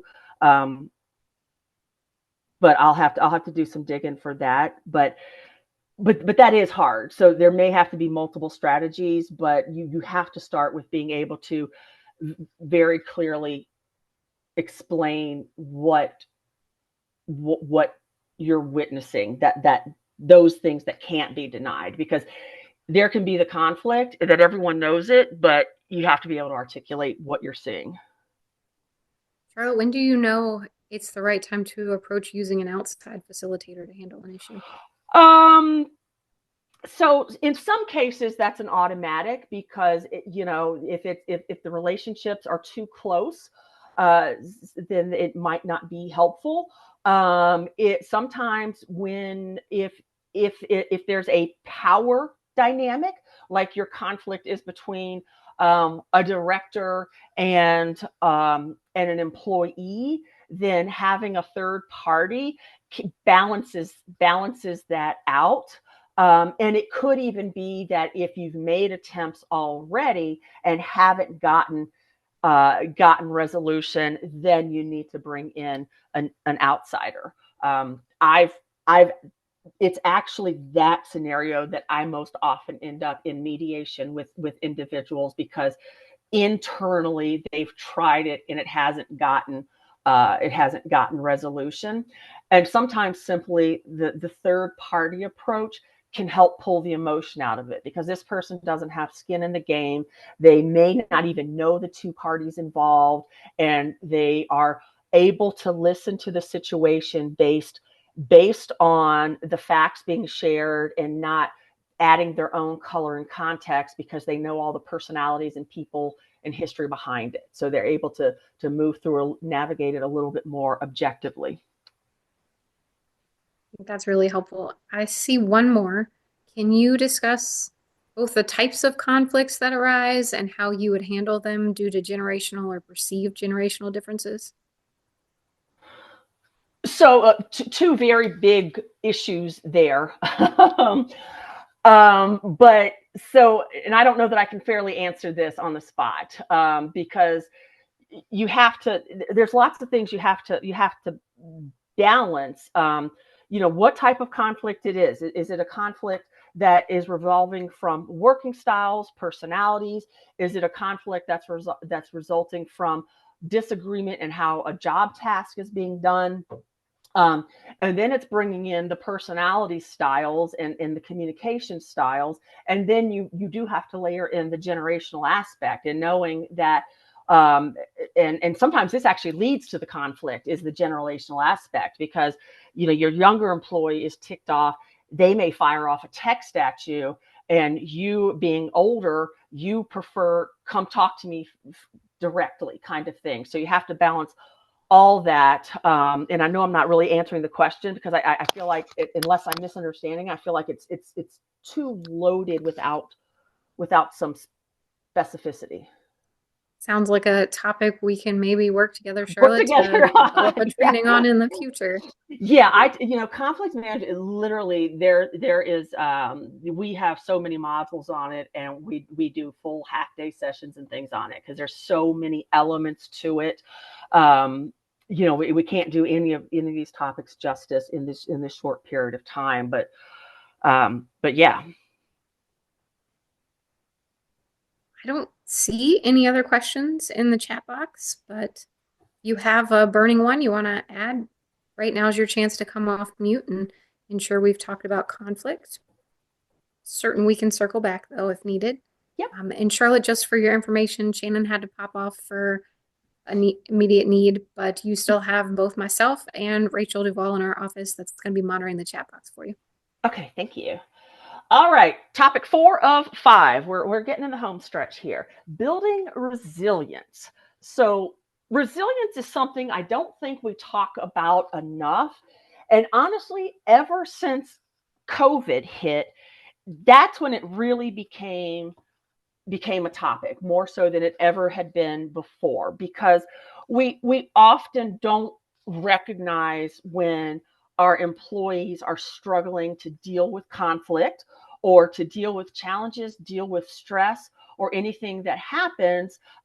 We just expect employees to plow through, and that's not always it's not always easy to do or reasonable. So helping employees and helping ourselves build resilience, which is basically the ability to cope with a situation and bounce back while maintaining maintaining your sanity, if you will, but kind of maintaining your well-being. Now, there's always going to be situations where we have a meltdown, and that's understood. That's not what the resilience is about. It's more about over the long haul, when we do have setbacks and job stresses and bad things that happen, we're able to bounce back from it, and we're able to not have stepped back in our mental and emotional well-being 12 steps. But when we're resilient and able to work through stresses and maintain perspective, there's no doubt it increases our work effectiveness, our engagement, and most importantly, our well-being. Because in well-being, it doesn't get talked about enough either. Because if you're not coming to work in a good place, whether that's mentally, emotionally, physically, whatever the case may be, if you're not part of your better self, then that automatically impacts your effectiveness, your engagement, everything else. So, we used to say leave your problems at the front door when you come in, but now we know better that's, the whole person comes to work and you just can't drop it off at the front door. So all these things get interconnected, and we have to balance more about outside factors with employees than just the work itself sometimes, because it does impact how they show up to work. So what can be adjusted in the workplace to help promote resiliency?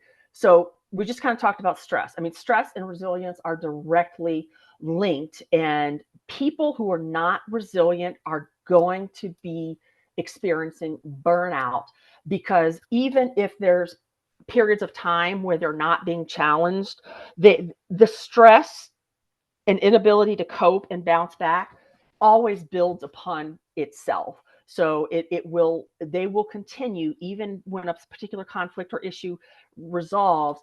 The ones that hang on to it and can't move forward, they're the ones that are going to be burned out very, very quickly. These are often probably the people that, if you bring up a situation in 2025, they're going to take you back to 2022 on something, because they're holding on to things and are not in a position where they are able to bounce back and cope and adapt and move forward. So those are your folks that are not experiencing or demonstrating resiliency. So some things that you can do to help promote resiliency. One would be flexible hours, and certainly lockdown for a lot of people has naturally led to some of this, as far as the hybrid work models and things like that. But it can be done in other ways too. One of my very first jobs out of college, we set up a rotation where every other Monday, a quarter of us had the day off. And then on the opposite Mondays, another quarter had the day off. And then every other Friday, a quarter had the day off. And then on the opposite Fridays, the other quarter had the day off. So every single person knew that they were going to have a Monday or their Friday off. They were going to have a day off within the next 2 weeks. And at the time, we adjusted it to say, okay, on your 4-day week, you work 4 10s. On your 5-day week, you work 5 8s. And that was when I was in an hourly position. So that made sense. But that totally eliminated absenteeism and made people happier, because it was baked into their schedule that they were going to get this day off every other week. So there's different ways to be flexible in flexible hours, but when you can help people contribute to their work-life balance, it's going to help make them more resilient. Physical space for activity. This doesn't mean to make a space where you can do bring in a treadmill or anything like that, but people need to get up and move. And for some people, they've got an environment where they can go outside and walk around. But even on days when you can't go outside, the workplace needs to be one that does allow people to get up, physically leave their workspace, and move a little bit, even if it's just walking, around to get coffee, whatever. People need that. The coaching and mentoring, that remains always critical, But if we're not regularly engaged with our employees and helping them work through their situations and providing a safe place for, I know people don't like that word, but providing a safe place for people to be able to admit when they're struggling. And again, this is not about being someone's therapist, but it's about I'm struggling a little bit here. And how we focus that on how it's impacting the workplace. But when we have that open and honest relationship with folks where we can coach them when and helping them to develop and grow, then that's naturally going to lead to opportunities to where they will be more forthcoming when they're having a struggle and could use your leadership on helping them not navigate their personal problems. We're not navigating that, but how whatever's happening to them is showing up in the workplace. Help them bounce back within the workplace. Increased awareness and training. And some of this goes back to the very beginning about soft skills. So the stronger individuals' soft skills are, the more resilience they naturally have. Smarter work design. And this is partly the physical workspace. If your office is completely crammed and there's barely a way to get into your desk, then that environment, even if you feel like it doesn't bother you, it can naturally trigger the part of your brain that thinks that there's chaos going around. So having a physical workplace that is not as cluttered and is more appeasing, if you will, helps. But also smarter work design means how you go about your work. And that can be little things like when I'm focused on this certain task, I am automatically going to turn my email off because I know I need to concentrate, and I'll stop every time the email dings. I'll stop and read it and respond. So setting up your work environment and how you approach things and your calendar management, all those things are part of smarter work design. Regular check-ins with employees. This can literally be as simple as the asking how they're doing. And you're sometimes it's in the morning routines, but coming out of your office, not having the door closed all day, all that's part of collaboration and teamwork as it is. But when we consciously have those experiences with our employees and consciously check in with them, then all that helps with them. Meeting-free Fridays. Now, this isn't always possible, and maybe meeting-free Fridays means you don't have internal meetings, but recognizing that you might have to have meetings with your external customers. And it doesn't have to be meeting-free Fridays. It could be something else, but things that allow an employee to, because you know how it is on a day that you have lots of meetings, you get nothing else done. So being able to frame the work day or the work week in such a way that there are absolutely times that employees can expect that they'll be able to focus on their work versus meetings is important. And ensuring employees use their time away. We have PTO, vacation, whatever it is. We need to make our employees use it. This is why I am not a fan of paying out PTO upon termination or letting people use PTO instead of actually taking the time off, or letting people carry over too much. Carry over I think is important, but not too much, because when we do those things, we're not encouraging people to take their time off, which is beneficial to them and the district. But what we're basically doing is giving them a benefit that they're just using like a savings account. So it defeats the whole purpose of giving a time off benefit to allow opportunities to turn that time off into cash, and I keep working type of thing. So those are some things that can help in the workplace. But we also can divvy up some things that we can think about in the form of perspective, people, priorities, and practices. So developing our resiliency skills around perspective. We all have a tendency, or many of us have a tendency to, when we're dealing with a difficult situation or something that makes us nervous, going with imagining the worst case scenario happening. And we just often focus on that, which just leads to stress and impacts our effectiveness. So if you're that type of person that goes to worst case scenario, then take a few more steps and also focus on best case scenario, and then find your middle ground, which is your most likely situation. When you can do that and gain some perspective, it will typically calm you down from that potential worst case scenario. Framing the information is also an interesting trick on gaining perspective. And I've got two examples about how that can look.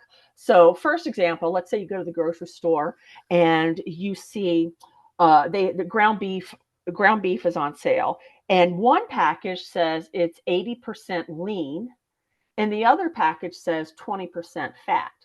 It's the exact same thing, but we have framed the one that framed it as 80% lean is probably going to be the one you pick up, because it gives you a different perspective than saying 20% fat. So that's one framing information example. Another one would be, let's say that I want to paint the inside of my house. And I need to convince my spouse to let's spend the money on it. So I choose a particular paint. It might be a little more expensive, but it's known to be really easy to clean when you have stains or smudges and scuff marks and things like that. So that's important to me. My husband isn't going to give, 2 cents about that. So I frame it the way that I know it's going to resonate and matter to him, which is, if we do this, it's going to increase the value of our home that we intend to sell next year, type of thing. So I have framed it in such a way that he is going to buy into it. Obviously, we want to question our assumptions. Too often we just assume something and we don't bother to say, why am I assuming this? And what's making me think this is what's going to happen? And what other ways can I look at it? And sometimes we have to compartmentalize, which is simply that I've got XYZ things in front of me, and I just need to deal with this one right now. So I often visualize, I have a bunch of little boxes, and I've got one problem in each box, and I visualize myself pushing all the boxes to the side except the one that I'm going to deal with right now. So being able to compartmentalize and putting the rest out of my mind for a while. And then always remembering your circle of control and what can I control and what can't I control. And if you focus your energy on what you can control, it does amazing things for your perspective. All right, building resiliency skills around people. Look at your relationships, positive, negative, toxic. There may be relationships that you don't need, they don't bring any value or any purpose, and they only serve to bring you down. Those may be relationships that you determine that you just need to part ways with. But you can't always get rid of people that you have negative or toxic relationships with. But you can take the time to analyze, what is it about this person or this relationship that I'm struggling with, and why am I struggling with it, and what can I do to potentially make this relationship better? I have to work with the person. How can I make it better? Seeking multiple perspectives is a big one too. Not only does it help you build your relationships with other individuals for the people aspect, but it does help you with the perspective aspect as well. Because when we're experiencing trauma or stress or whatever, and we've decided what the outcome is going to be, or we've gotten ourselves in our own way, tapping into our resources, which include other people, helps us get over that hump. Own your choice of response. So sometimes we just have to make a decision and go. And the more you own whatever your choice is, and it doesn't mean dig your feet in and I'm right. That's not what it's about. But you make your decision and you own it. And of course, you if you need to change because you get new information or perspective, that makes sense. But owning how the decision that you've made and acknowledging it, whether good, bad, or indifferent, somehow does help build your build your resiliency for the next time you have a difficult situation. Umbrella metaphor. So this is typically something that we think about with managers, and you might hear the phrase an umbrella boss. On the surface, an umbrella boss doesn't sound like a half bad thing. The umbrella boss is the person that, if you visualize it, it's the person they're standing over you with the umbrella. So their job, or what they're doing, is they're keeping the rain off you. And the rain, of course, is lots of different things. It's orders from leadership, just outside noise, anything that distracts employees from being productive, getting their job done, and being that buffer. So it sounds like a good thing, but where it can go wrong is if we do too much umbrellaing, if you will. When we do too much umbrellaing, and I don't think that's a word, but if we do that too much, we're not helping our employees build their own resiliency, because we're trying to shield them from as much stress as possible. But, we talk about you've got to be exposed to germs to build up your resistance to them. It's the same kind of thing here. So knowing when you need to protect your employees from certain things, and knowing when you need to be transparent and let employees experience certain things that you might normally try to protect them from. And then focusing on strengths. We all bring important things to the table. At the same time, we all have to do things at times that we don't like and or that we're not good at. But when we have a well-balanced team with the different perspectives, different personalities, different everything, different generations, when we have a balanced team, it creates an environment where people are more often able to tap into their strengths and tap into other people's strengths, letting people shine where they shine, and letting them build where they're strongest. So that builds a confidence. And it's not always possible, because again, we have to do things that we don't want to do or don't like to do or are not good at. But to the extent that we are placed with opportunities that let us thrive, that's building our resiliency. And then there are priorities. This is simply, we all have values. Our organization has values, but we need to be operating in a way that is reflective of our values and contributes to our values. And you often hear that younger employees, millennials, they are more likely to work for a company whose values align with their values versus go to a company that's willing to pay more money. So doing work that is aligned with your values is critical to resiliency. Same thing with purpose. When you feel like what you're doing has purpose, it really, really enhances how you approach your work, how you approach each other.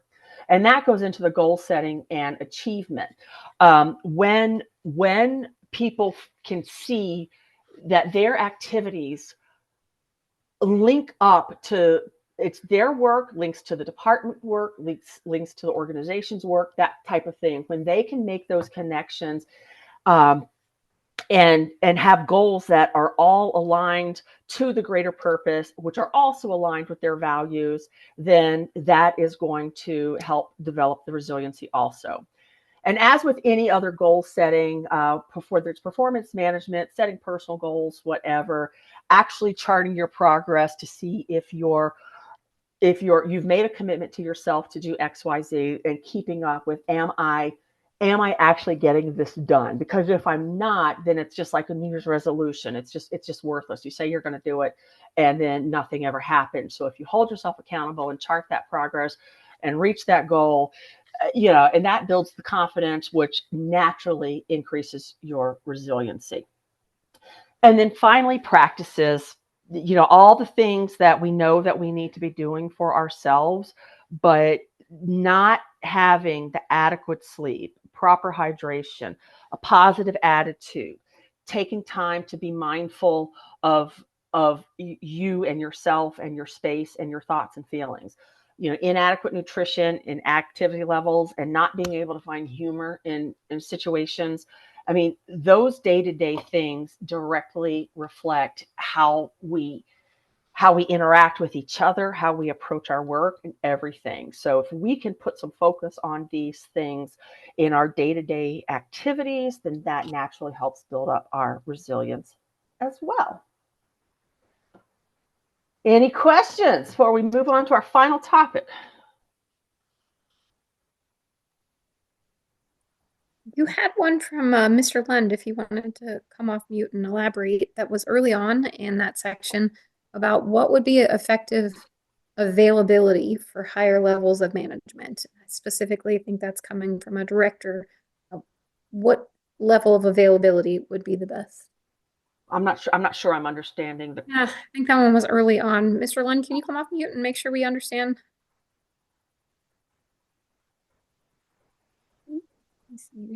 No, Mike. I suspect, feel free to use the chat box. I'll try to capture it for Charlotte too. He doesn't have a microphone, but Okay. Right, but I would suspect maybe he's trying to find a balance as a director of what availability would be for district staff. Yeah, and that's Go for it. If that's the case, that's hard. And if I'm interpreting what you're saying correctly, you want to promote an open door environment, open communication, but at the same time, you expect, if there's chains of command, you expect a level of following the chain of command, and you don't want to go to the other extreme of everyone constantly brings their problems to you. So this is, if that's the type of question that's being asked, and I'm certainly, if I'm missing the boat, can speak directly afterwards. But this is where so much of what we talked about in December and today start to come together with your own leadership skills, as far as coaching employees to solve their own problems. Being able to guide employees, to empower them to feel like they can make decisions and don't have to come to you for every little thing. Or if there is potentially an issue, helping them understand when it's okay to skip over their supervisor and come straight to you. I mean, there are times when something could be significant enough to where, as the director, you want to know about it. And sometimes that means your supervisor and your director need to know about it. So it's a shared event. And sometimes if it involves your supervisor and you've tried to resolve it, then you may need to go too. So if I'm answering, and I know I'm not doing the greatest job since I'm not quite sure exactly the question, but all these things that we've been talking about creating your ability to coach and mentor and establish boundaries and empower your people to do their jobs, a lot of that should naturally lead to the right balance. But if you've created an environment where employees are always standing at your door because they need you to solve their problems and tell them what to do, then you've got to really step far back. And now we've got to do some culture work, because we've set up a culture where people aren't navigating their own days properly, and they're turning to their leader to help them out of everything, which isn't appropriate either. I think that really helped me with some insight, but certainly we'll follow up with Mr. Lund if you had additional. I know he was really speaking about that appropriate balance and availability when needed to skip that chain of command. I'll point out also that someone direct messaged me and said today is National Employees Appreciation Day, and that they were sorry they had to hop off a few minutes early because they had promised their employees lunch on them today. And I I thought, really, how love it. well does that feed into so much of what you're talking? I love it, and it's so, and I know recognition is on the topic list, um, which we'll I'm sure we'll get to at some point, but it can be a difficult thing to talk about too, because recognition should be such a personal thing, and whether it's taking employees to lunch on days like this. Other things, writing thank you notes, having a board in the break room that people can put their accolades of other things. I once worked with a group. They had a Mr. Potato Head and a Miss Potato Head, and if someone did something really great, they got the Mr. or Miss Potato Head, and it got to stay on their desk, and they played with it and all. And then when that person caught someone doing something great, they passed their Miss Potato Head on to that person. So Mr. and Miss Potato Head were going around. And it's such a cheesy thing to do, but people just loved it. And it was just such a fun way to just recognize someone for a job well done too. So good for them. I actually really appreciated that, because that was going to be my next question. How so much of this kind of talked about rewards and recognition, but like what other tangible ideas did you have? So thank you for Yeah, going right into what I was hoping for. Yeah, and I do have other lists and things too, but that's just one. And that, to me though, the biggest thing is sometimes we place so much emphasis on things like pizza on Fridays and things like that, and people like that stuff, but we also want to make sure we're personalizing it and making it genuine, and that's and not overdoing it. That's because once you start overdoing it, it's not as appreciated, and it doesn't feel like it's coming from a genuine place as well. So the day-to-day stuff should absolutely be truly recognizing job well done. We don't necessarily recognize people for doing the job the way they should, but even when if someone's going through a hard time, and they just they're going through a hard time, but they met their deadlines for the week, even the smallest thing of, I know you've really been going through it, but I can't tell you how much it means that you still did XYZ, whatever the case may be, but tailoring it to the person, the situation, and maybe things that have been happening in the workplace. It all, there's so many different ways that you can do that. All right, are we ready for our final topic? Yes, ma'am. All right, succession planning. This is another one that people are like, no, my organization's too small to do this. So, succession planning is literally, and this section's pretty short, so we're in good shape here on time. Succession planning is literally saying what roles are important, what is my current bench strength, and what is my plan to fill my talent pipeline, or ensure that if I suddenly lose a critical role, that the whole world doesn't fall apart. So that's kind of succession planning in a nutshell. And that's kind of it. If you lost a critical person today, would you have someone that had any ability to step in and help? And sometimes the answer is no, and there's no way to make it so. You can reduce that likelihood by doing those cross-training efforts, so that at least some of a person's duties are able to be scooped up. But it's the downside. The downside of not doing some level of succession planning is similar to all of the downside of when you actually lose the person. I mean, we lose productivity, we lose institutional knowledge, we have disruptions to our workplace. So not having some sort of plan in place has its consequences. And it doesn't have to be an elaborate plan, which is what we'll talk about. And we can't talk about the full cycle of how how to fully implement succession planning. We just don't have the ability to do that. But we can hit some highlights today. But really, the whole thing starts with having an actual roadmap for talent management, having a plan. We're not just hiring someone and bringing them into their role. We want to have the entire life cycle of talent management created. Excuse me. And that starts with actually building a competency model, understanding the roles and skills that are required for each position and what those competencies look like. What does success look like? And behavior, what does that look like?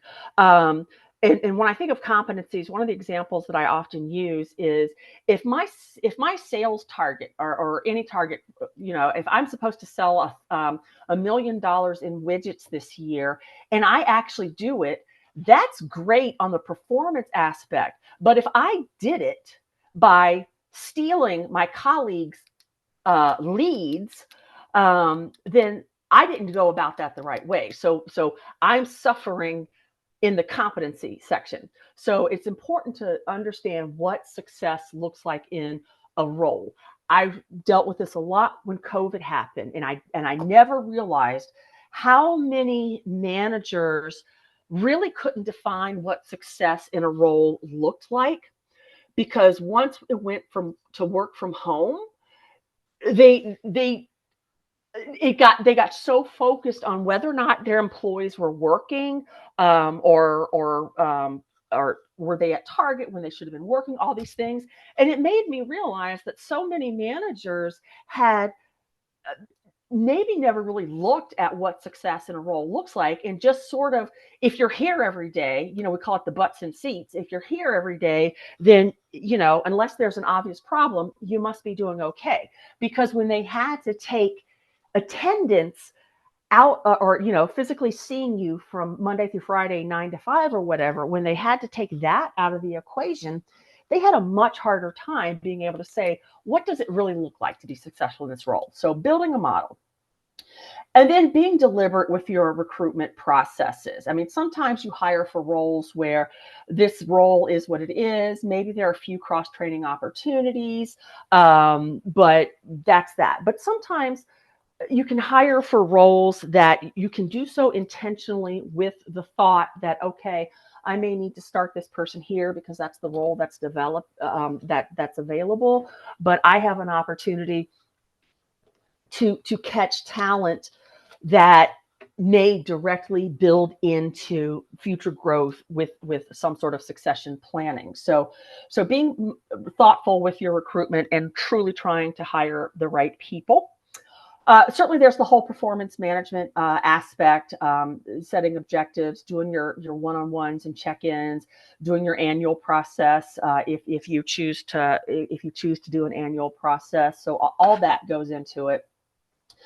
And then developing our employees, which we talked a little about, having individual development plans to help them define what growth looks like for them and the steps that they can take and what skills they might be working on, certainly the training and the coaching. And then the reward piece, which I know gets hard in a smaller organization, and we experience pay compression and things like that. But to the ability that we can differentiate between performance levels and reward and compensate appropriately, then all that feeds into a positive talent management that actually attracts your talent, it develops your talent, it engages your talent, it rewards your talent, and it retains your talent. So all those pieces work together. But inevitably, we're going to lose people. And this is the idea of succession planning, is trying to minimize the disruption that causes. And yes, in smaller organizations, it can be harder to do. And you may not need some big, flowery program that large organizations do, but it's still a really important exercise to do. And the basic steps of it are, one, to identify the talent implications of the business strategy. So what what is our strategy, and what are our strategic goals? What roles are important to be able to to achieve those goals? And do I currently have those roles effectively in place?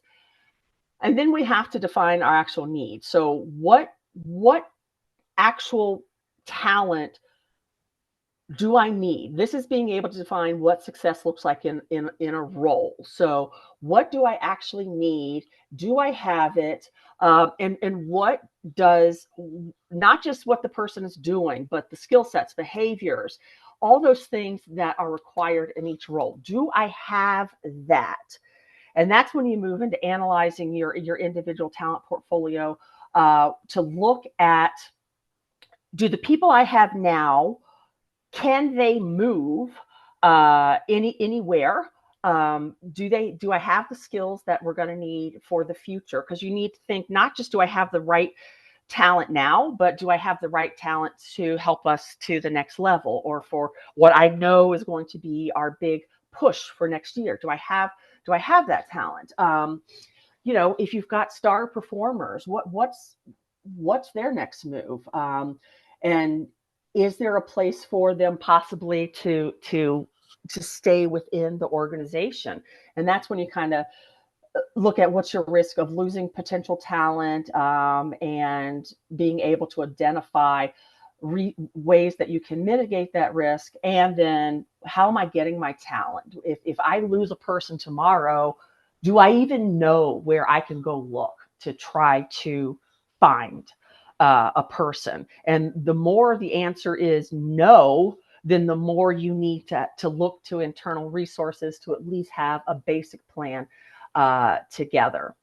So then in step 4, that's when we actually build a plan and this is part of the skills gap thing that we talked about as well. What skills are missing that we need to start building and be prepared for? And then, just like any other plan or development activity, we actually need to build the plan and get certain folks identified that can take on new duties if the time becomes available, if the time becomes necessary. Where can I cross train? Where can I, in an emergency, where could I outsource? And things like that. So always being able to monitor, if I lose a critical role today unexpectedly, what will I do? And B, what will I need for the future? And that's an ongoing process, because as people come and go, different skills are developed, or different skills and knowledge leave. You're always having to assess, where are we now? Where are we going? How are we going to get there? So where to start? Because it's overwhelming. I'm not gonna lie to you. Succession planning is overwhelming. Even doing it on a small level can be overwhelming. But the best place to start is to use the data that you have at your disposal. Look at your current employees. How much of your population is actually retirement eligible or approaching retirement age, because they may become a risk to leaving sooner rather than later. You also, in addition to retirement, look at individuals that have more institutional knowledge, because it's, when that knowledge walks out the door, it's gone. So being able to identify, and sometimes that is about tenure and seniority and people who've been around the longest, which is one of the reasons it ties into retirement.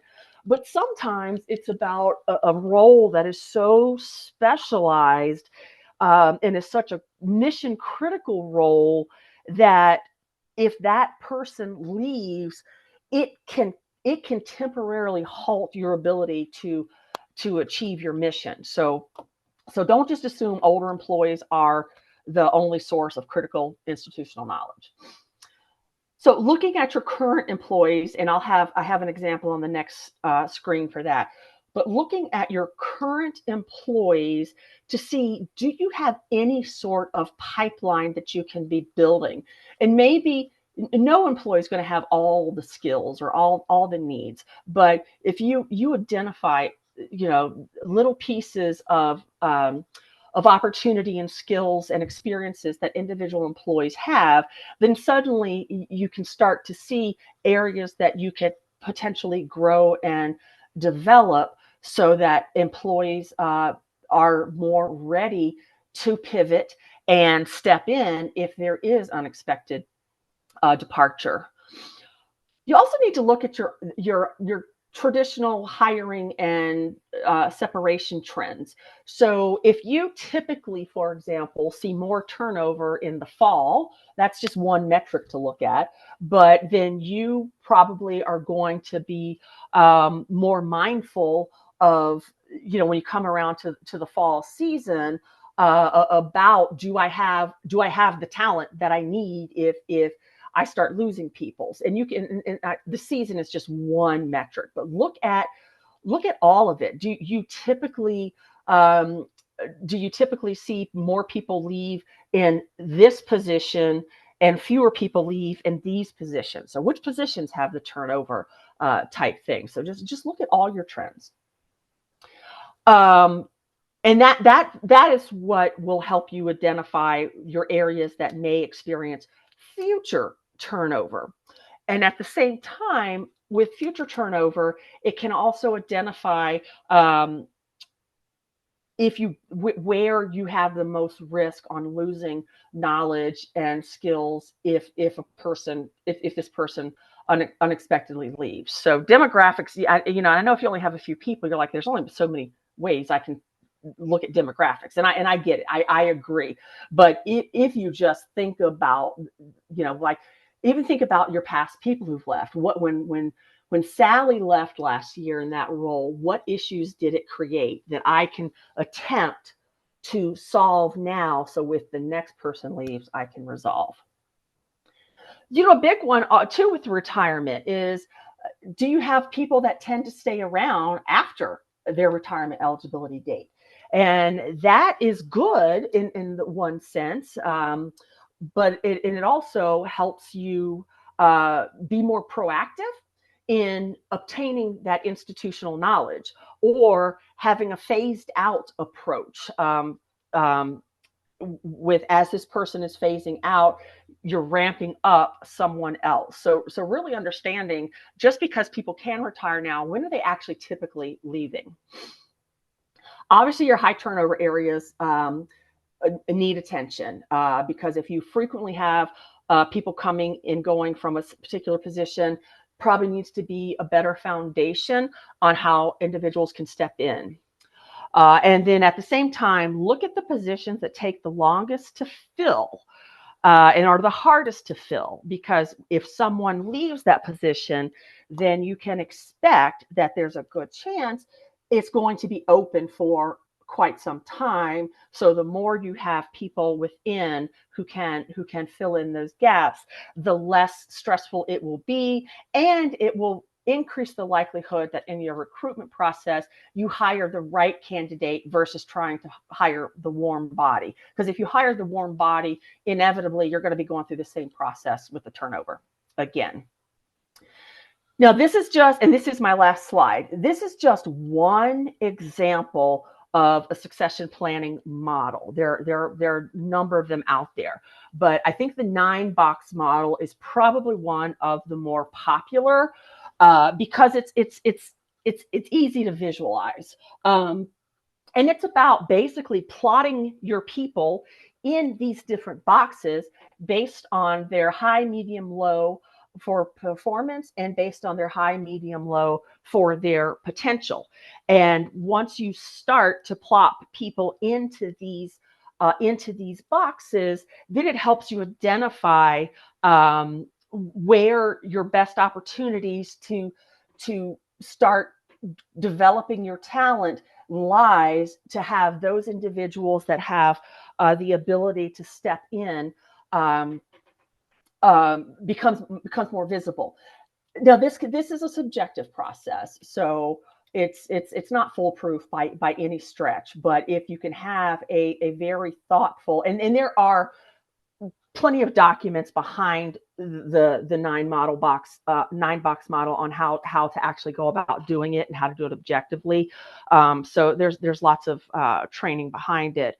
And I would also warn that if you happen to look at something like this, we very carefully, these different titles, high professional, emerging talent, etc., very careful on how the words that we use, because some of the models, rather than saying like emerging talent, will say diamond in a rough.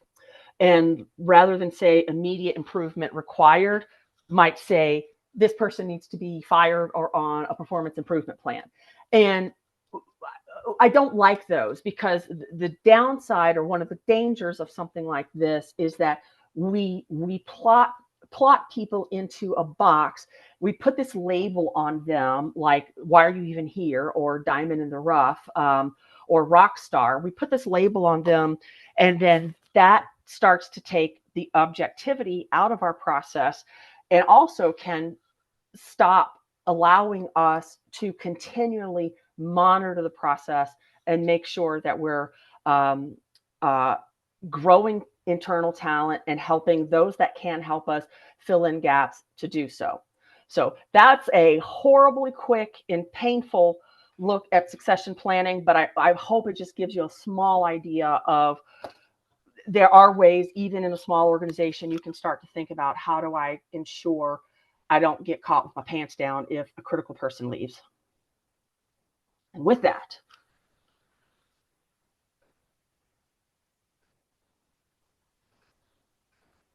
It's a lot to cover, right? It It's is. been a really good training session, but you've given us a lot to think on and noodle, and certainly things to implement. I know there have been some questions, or at least comments, in the chat box that I'm not sure I can fully capture all of it. So this really is your time to come off mute and ensure that you get questions answered from Charlotte, or that you provide some additional explanation to some of the comments, if you wanted to, in the chat box in the last few minutes, about your district has more officials than staff and turnover. How cross-training is so critically important, especially when we see a trend of employees that are more short-term employment.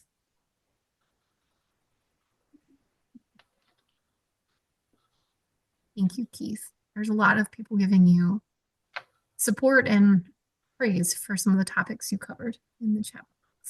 And certainly we can come back to any one of these topics and do a deeper dive. Our strategy so far has been to hit on lots of topics in short periods to get knowledge out there. But any of these we can absolutely come back and have dedicated sessions on too. That's a really good point, and certainly something I hope for folks still on the line might drop into the chat box for us. If there is a topic that, right, as Charlotte pointed out, we tried to go high level over the last few trainings, but certainly could dive deeper into any of these topics she's covered. If there is something you think would be helpful to dive deeper into, please let us know and we'll add it to our list.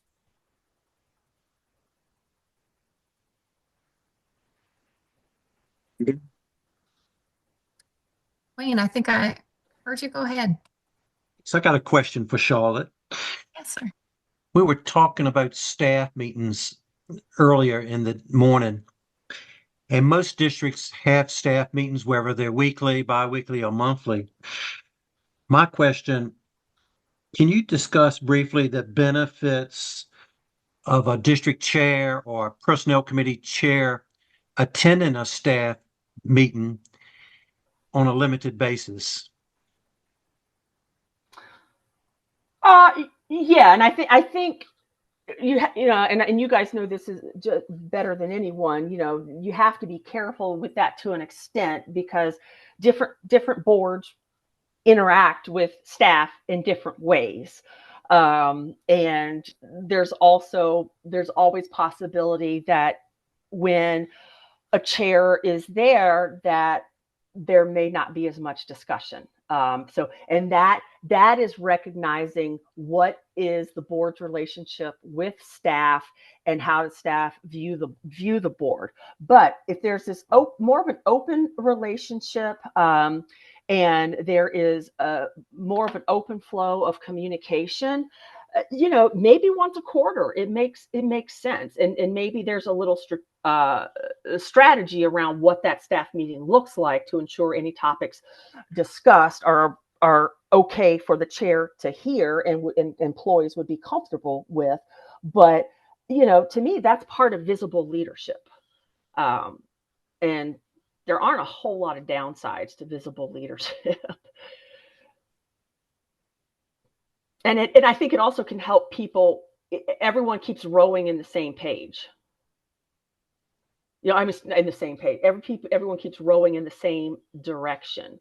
And it does help a board chair to hear some of the day-to-day things on occasion, and to hear them not being filtered through other people, hearing directly. So, but I realize there's politics with that, so it has to be handled appropriately. Thank you.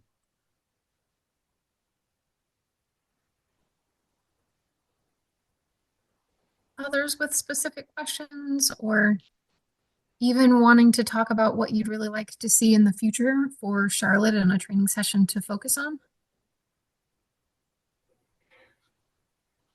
Yeah, and we don't. I noticed one of the questions. We don't have anything scheduled at this time, but I know we'll be doing something. I think that's a good point. We don't currently have a training on the books, but to the items we pointed out in the beginning, Shannon has sent out multiple times, and if you've not received it, we will send it again by Monday. We'll send out the recording of this, the slides, the past training recordings, but we will be sending that Google form link that we need to know the point of contact for your district. It could be a board member, it can be a district staffer, but someone that your district comes into agreement would be the person that would be connecting with Charlotte to utilize that retainer hour initially. And only once you've completed that form can you start to access that. Shannon will be sending out Charlotte's contact information as well as that link again by Monday. So make sure that you complete that on behalf of it. We have asked Charlotte to make sure when she speaks with you that she has verified that it is that individual. It's really just us wanting to coordinate so that you don't randomly have a director or a staffer and that y'all aren't communicating and that hour is gone before we know it.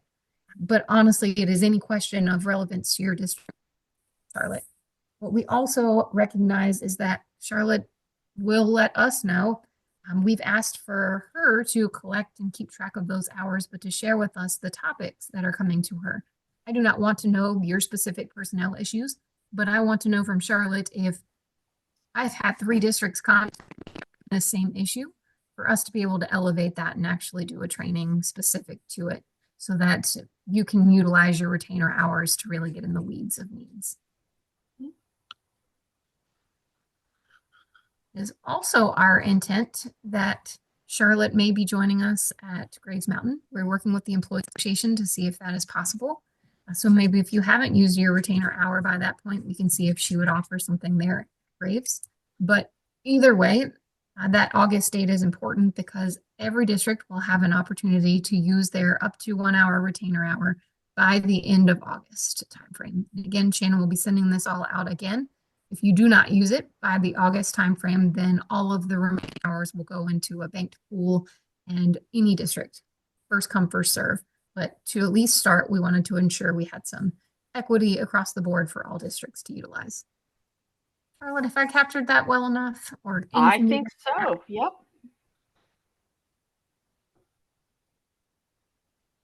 Oh, and I'm sure it's been said, but knowing that you can use that hour any way you want. If that's a series of 10-minute phone calls to bounce off an issue, or if you want to use the whole hour for, I don't know, a specific little training or something that that we can do in an hour, whatever it might be, the hour is there for your needs. I do have a direct question that says something like, I wanted you to look at a job description or one of our policies. Is that something that you would handle in our retainer hour? So yes, I can do that. And it is important to note, because I have done, you say an individual job description or an individual policy. Those work out well in that 1 hour model. if you said, I need you to look at all of our job descriptions or our entire personnel policy document, I can't do that in an hour. So that would, but you could say, okay, well, we'll use 1 hour for that, and then the rest of it will, we as a district will pay for, kind of thing. So That's a really good point, Charlotte. Certainly work with your district if you use your hour and you decide you need a bit more to determine what that cost might be to your district. And certainly we'll work with President Davis and foundation members to see how we can up that retainer pool also if it is of value to your districts. What are some other examples, I got asked directly, of things, Charlotte, you might be able to help with? Could it be something like interview questions and other examples you might offer? Yeah. So if you can imagine, I come from a HR generalist background. So I'm that person that's always in the weeds. So in my day-to-day activities, I do a lot of employee handbooks, policy procedure development. I do audits, which I can't do an audit in an hour, but I'll even send that document of what an audit looks like, because it's got so many little areas of things that I can help with, that even if you like, I don't need an audit, but oh my gosh, I do need someone to look at this position and help me figure out if it can be exempt or non-exempt. Help on your I-9 forms. That's a big one this year under the Trump administration, because I-9 forms are critical to get right. They're expensive to get wrong. And it's a cash cow for the government to audit your I-9 forms. But that document that I'll send does list, if I were to do a full audit for a group, what would it look like? And it's going to have all these bullet points of the little things that I do in an audit. So that will really give you an idea of a lot of different things. And then outside of what you see on that list, I'm the phone a friend too. I've got an employment situation. I just need to bounce it off someone, or I don't know what to do. I need to understand ADA, the law a little better. Those types of day-to-day things that pop up. Now, I will say, for those that may have compensation issues, this is going to pull out beyond my scope, but we do have other teams. Like, we do have an entire team that does nothing but compensation work. We have an entire team that does leadership development, organizational development. Now, they can't do significant projects in an hour either. But one thing in particular, our comp team, if you had a single position that you needed a comp survey on, I believe their comp surveys come in right at about what 1 hour would cost.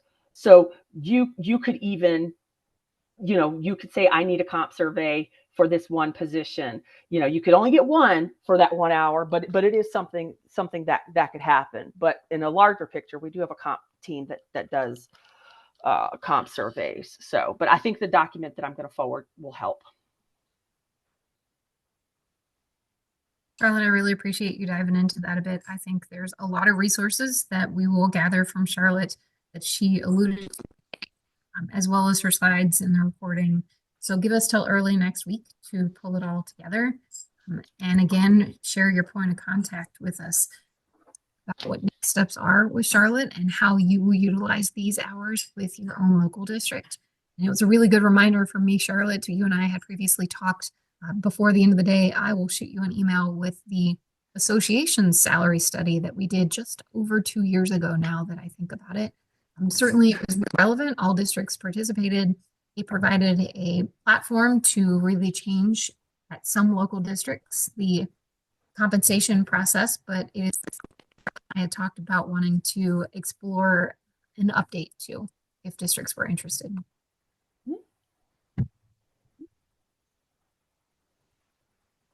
That, I will ask Charlotte if you want to remain for just a few minutes, stop the recording in case there are any of those burning questions you want to ask before our time is up.